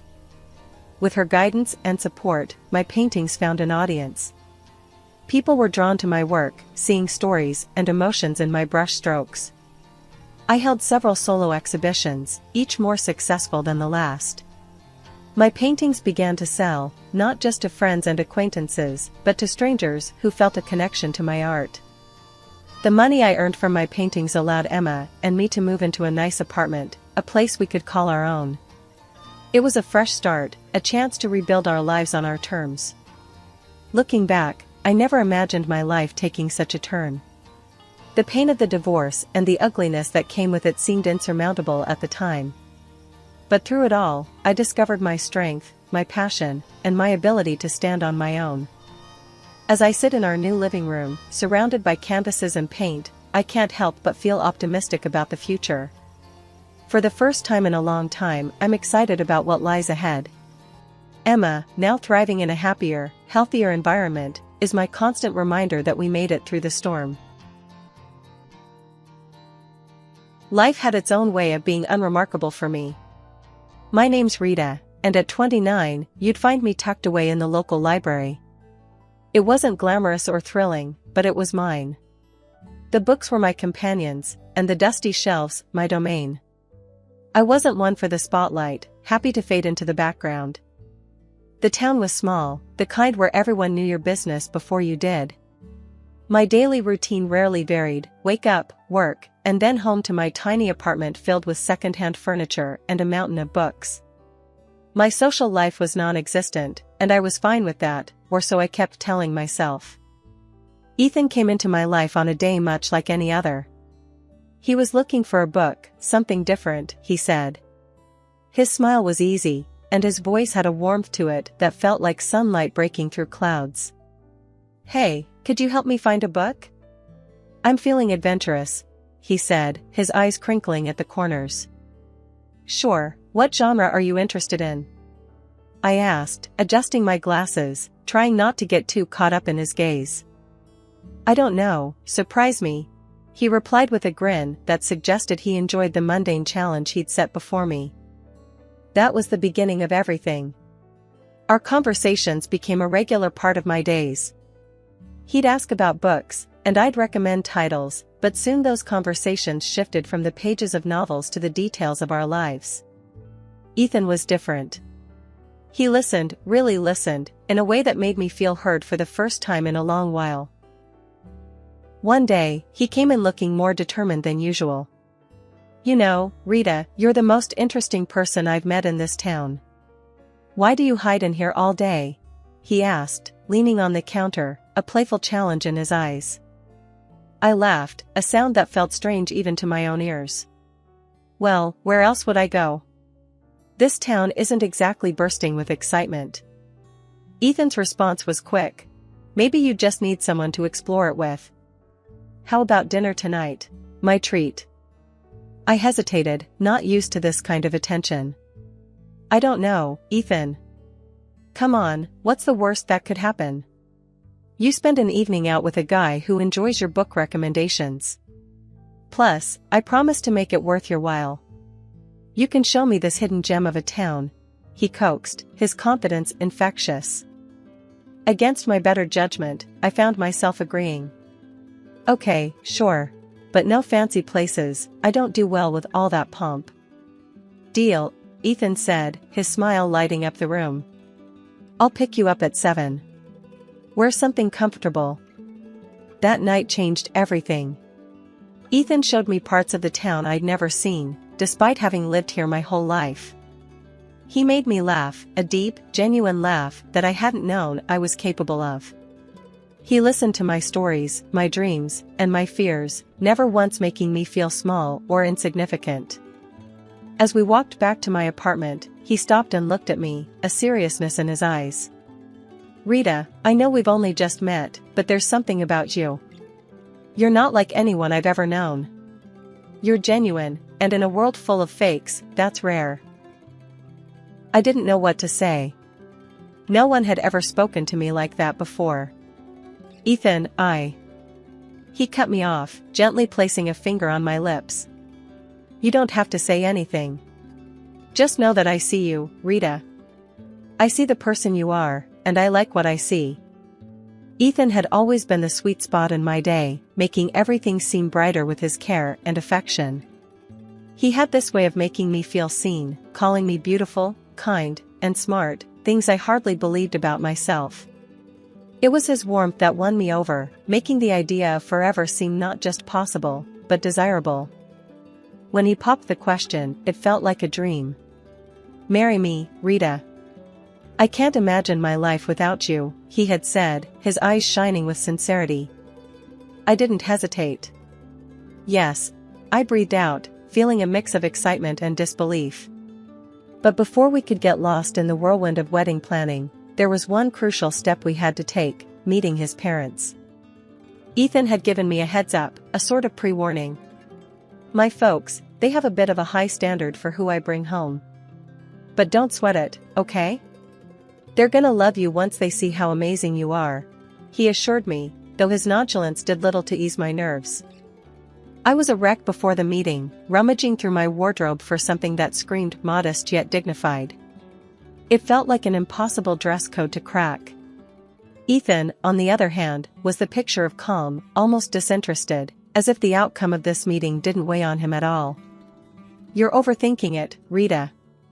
Just wear what you're comfortable in," he said casually, which only frayed my nerves further. The day arrived, and I chose a simple blue dress that I hoped struck the right balance.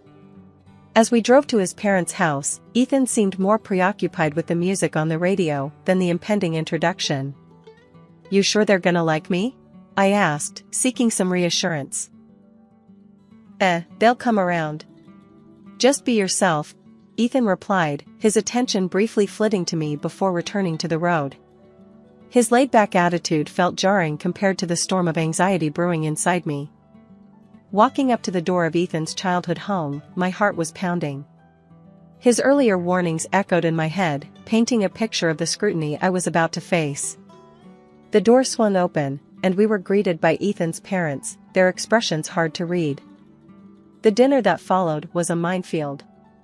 Ethan's parents grilled me with questions that felt more like an interrogation than casual dinner conversation. "So, Rita, Ethan tells us you work at a library.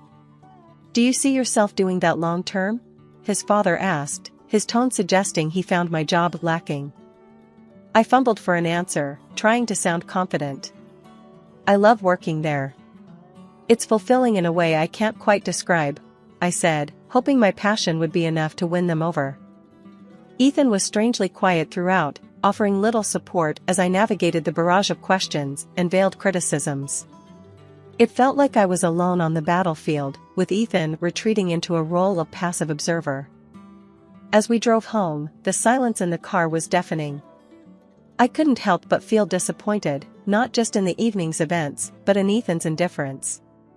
"I thought you said they'd warm up to me." I finally broke the silence, my voice tinged with hurt. Ethan shrugged, a frustratingly nonchalant gesture. "Give it time, Rita. They just need to get to know you better," he said, his words doing little to comfort me. After a few more dinners that felt more like interrogations than friendly meals, it was clear Ethan's folks weren't my biggest fans. They saw me as some kind of gold digger, I guess, which couldn't be further from the truth. I was never after Ethan's money, heck, I barely knew about it until he brought it up himself one evening, saying, "My parents are a bit old school, you know? They worry about the weirdest things, like money and status." One night, Ethan came home looking more serious than usual. "Babe, we need to talk," he said, avoiding my eyes. That's when I knew something was up. "What's wrong?" I asked, feeling my stomach tie up in knots. "It's my parents," he started, finally looking at me. "They're insisting we sign a prenup." "A prenup?" The word felt foreign, bitter on my tongue. "Ethan, you know I don't care about your money, right?" He sighed, running his hands through his hair. I know. And I don't care about it either, not when it comes to us. But they're adamant about it. They think it'll protect both of us or whatever." I was hurt, not gonna lie. It felt like they were already betting on our failure. But I loved Ethan more than I cared about his parents' approval or some stupid agreement. "Fine," I said, more sharply than I intended. "Let's sign it and be done with it. Your money, my money, whatever. I don't care. I just want you." Ethan looked relieved, and a part of me hated that. "Thank you, babe. I hate this as much as you do, but it's just a piece of paper. It won't change anything between us." So, we signed the damn thing. Some lawyer his parents knew drew it up, making sure neither of us could touch the other's stuff if things went south. It felt like signing a declaration of distrust before we even started, but I pushed those thoughts away. I was in love, and love was supposed to conquer all, right? Our wedding was nothing grand, just the way I wanted it. A few close friends, an intimate ceremony, and the promise of forever. I moved into Ethan's place shortly after. It was a nice house, nothing too fancy, but it felt miles away from my old apartment. Ethan's parents lived nearby, which I soon found out meant surprise visits that were more about checking up on me than anything else. Life with Ethan started off like something out of a fairy tale, but it wasn't long before the gloss started to fade, revealing the grim reality beneath. The shift wasn't overnight, but the signs were there, creeping in slowly, eroding what we had built. His mother, Linda, was the first crack in our perfect picture. She'd drop by unannounced, her eyes scanning the house like she was taking inventory. "Remember, this is Ethan's house. Everything here is his." I tried to keep my cool, replying, "I'm well aware, Linda.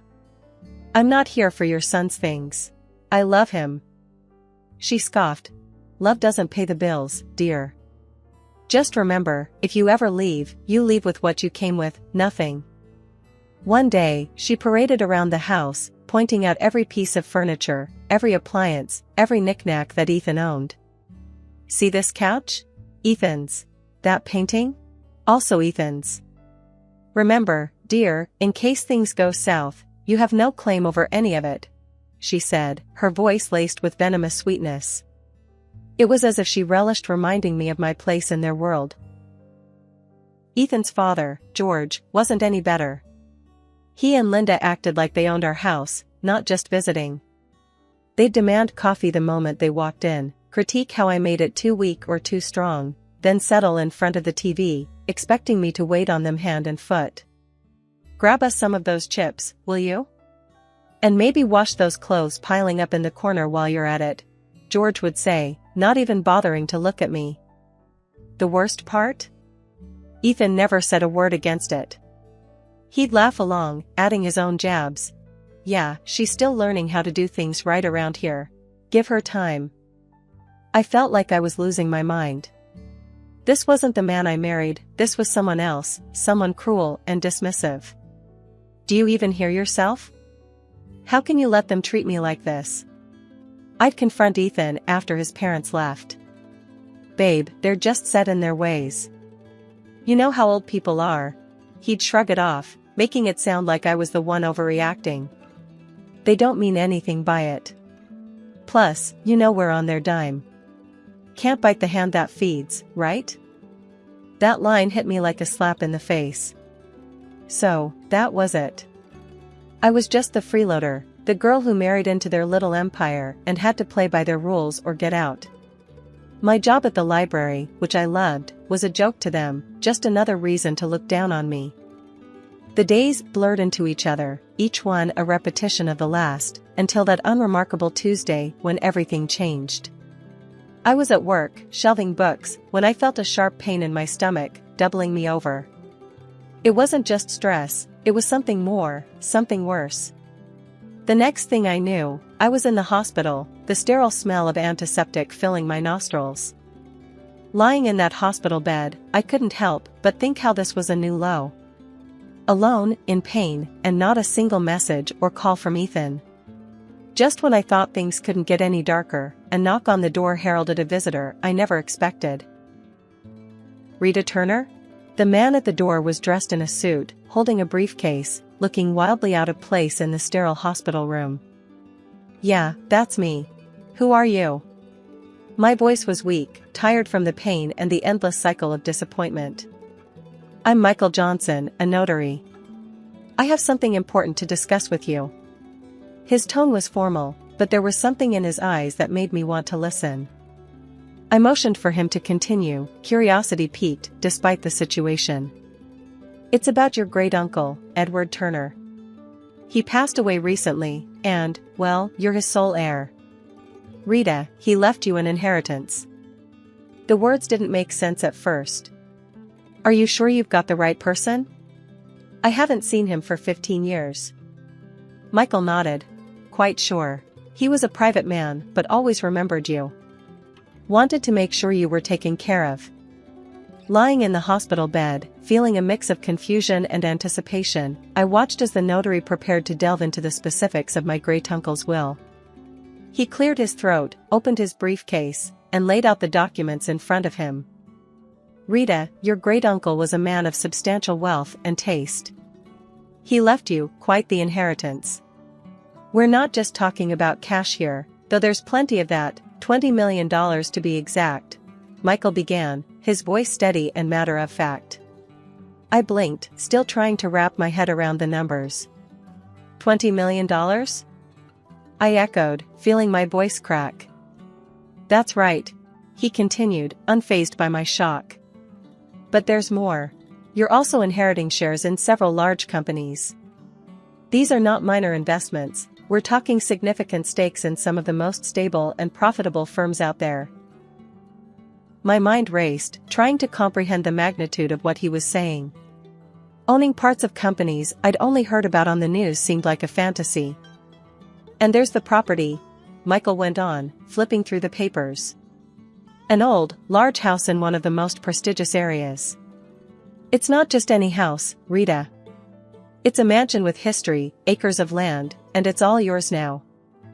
I tried to imagine the house, the kind of place I'd only seen in movies. It was overwhelming, to say the least. Don't forget about the antique car, he added with a slight smile, as if anticipating my reaction. A classic, fully restored, and in mint condition. It's a collector's dream. I chuckled, the situation bordering on surreal. An antique car, too? What am I going to do with that? I barely drive as it is. Michael's smile widened. Well, it's yours to do with as you please. Maybe take it for a spin now and then? And then, there's the furniture and paintings inside the house, genuine antiques, some of them centuries old. Your great-uncle had an eye for the finer things in life. The room felt smaller, the air thicker, as I tried to digest everything he was saying. So, I've inherited a fortune, a company, a mansion, an antique car, and a collection of art and furniture? That's unbelievable. It's all yours, Rita. Your great-uncle wanted to make sure you were well taken care of. It seems he saw something special in you. Special? I felt anything but, especially lying in a hospital bed after the worst few months of my life. Yet, here I was, a millionaire many times over, entrusted with a legacy I didn't know existed. Thank you, Mr. Johnson. This is a lot to take in. I don't even know where to start, I admitted, feeling a mix of gratitude, disbelief, and an overwhelming sense of responsibility. We'll take it one step at a time, he assured me. I'm here to help you through the entire process. As if on cue, my phone buzzed. Ethan's name flashed on the screen for the first time in days. Ignoring it, I turned back to Michael. What happens now? We'll need to process some paperwork, but the inheritance is yours. Your life is about to change, Rita. Change it did. After the unexpected windfall landed in my lap, Ethan and his folks turned a new leaf, or so it seemed. Their daily hospital visits were like scenes from a sappy movie. Ethan, who couldn't be bothered to check on me before, now hovered constantly, adjusting my blanket with a concerned furrow on his brow. How are you feeling today, love? He'd ask, his voice dripping with a sweetness that didn't reach his eyes. His mother, Linda, was even more theatrical, if possible. Darling, I'm going to cook your favorite lasagna when you get back home. Just you wait, she said, her smile wide but not quite reaching her eyes. It was all too much, too sudden. Yet, I played along, smiling weakly, thanking them for their care. But suspicion gnawed at me, urging me to look beyond their acts. So, one day, I did just that. After their routine visit, I mustered the strength to slip out of my bed and follow them, my heart pounding with every step. Hiding behind a corner, I listened in as their true selves unfolded with no audience to perform for. Their laughter was the first thing I heard, harsh and jarring. Can you believe how easy it is? She's terribly stupid. She's eating right out of our hands, Ethan said, a chuckle escaping his lips. Linda was more calculating, her voice sharp as she laid out their plan. "Make sure she makes a baby with you, Ethan. Once she does, she won't ever be able to leave us. Then, we'll have a real hold on her and her fortune."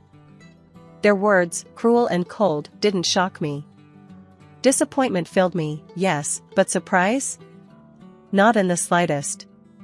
They showed their true colors, and I was done painting over them in shades of denial. Silently, I made my way back to my hospital bed, their mocking words fueling a fire within me. They saw me as nothing more than a ticket to wealth, a means to secure their future. But I wasn't going to play their game. Not anymore. Lying in that bed, a plan began to take shape, clear and firm. I was going to turn the tables on Ethan and his conniving family. They underestimated me, saw me as weak, but I was about to show them just how wrong they were. Back at the house after being discharged, I felt like a stranger walking into what was supposed to be my home. Ethan and his parents were there, waiting, their faces painted with fake concern and eagerness. The atmosphere was thick, charged with unspoken tension and expectation. Ethan was the first to break the silence, his voice a blend of feigned sweetness and underlying greed. "Babe, you're home. How are you feeling? We've been so worried about you." Ignoring the lump in my throat, I met his gaze squarely, seeing the man I once thought I knew. "I'm feeling better, thanks. But we need to talk." "All of us," I said, my voice steady despite the turmoil inside. Linda, ever the actress, stepped forward, her hands clasped together as if in prayer. "Of course, dear. We're here for you. Whatever you need." It was now or never. I took a deep breath and laid out my cards. "I'm filing for divorce, Ethan.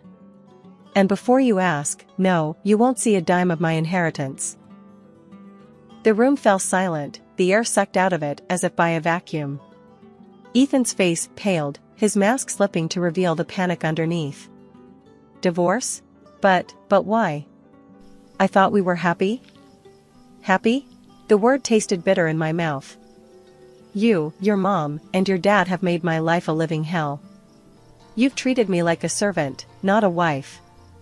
And now, suddenly, you're worried about me because I'm worth something to you?" Ethan stammered, struggling to find the words, but Linda, always quick, jumped in. "This is nonsense. We've always treated you like family. You're imagining things, dear." Rolling my eyes, I pulled out the prenuptial agreement from my bag, waving it in front of him. This is what saved me. You thought you could play me, but I'm not the naive girl you took me for." George, silent until now, finally spoke, his voice a mix of anger and defeat. "You'll regret this. We're your family." "No, you were never my family. A family doesn't treat one of their own like dirt and then turn sweet when money comes into the picture. I'm done here." Moving into my own place was the breath of fresh air I desperately needed. The apartment was small and cozy, a stark contrast to the life I'd left behind. It wasn't just a new living space, it was my declaration of independence, my fresh start. The phone call started almost immediately. Ethan, with his voice dripping with desperation, was the first to break the silence. "Rita, please, you've got to come back. We can work this out, I know we can." His pleas fell on deaf ears. I was done, and no amount of begging could change that. "Ethan, it's over. I'm not coming back. You need to accept that," I said, my voice firm, leaving no room for negotiation. Not long after, Linda chimed in, her tone a toxic mix of anger and guilt-tripping.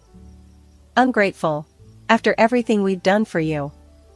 You owe us, Rita. You're making a huge mistake." "Owe you? For what, Linda? For making me feel like nothing more than a burden?" "No, I don't owe you anything. Goodbye." Hanging up on her felt like shedding a heavy weight, a final cut from the ties that bound me to a life of misery. The divorce was a relief, a clean break from a past that had threatened to consume me. Through friends, I heard about the fallout between Ethan and his parents. The irony wasn't lost on me. the very document they had insisted on, the prenuptial agreement, was now the source of their family strife. With my great-uncle's inheritance securely in my name, I found purpose in generosity.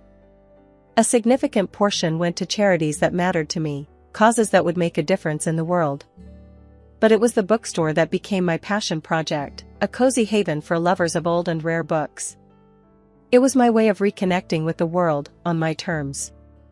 My journey hadn't been easy, fraught with challenges and heartache, but standing in my bookstore, surrounded by the stories of countless others, I knew I had found my happy ending.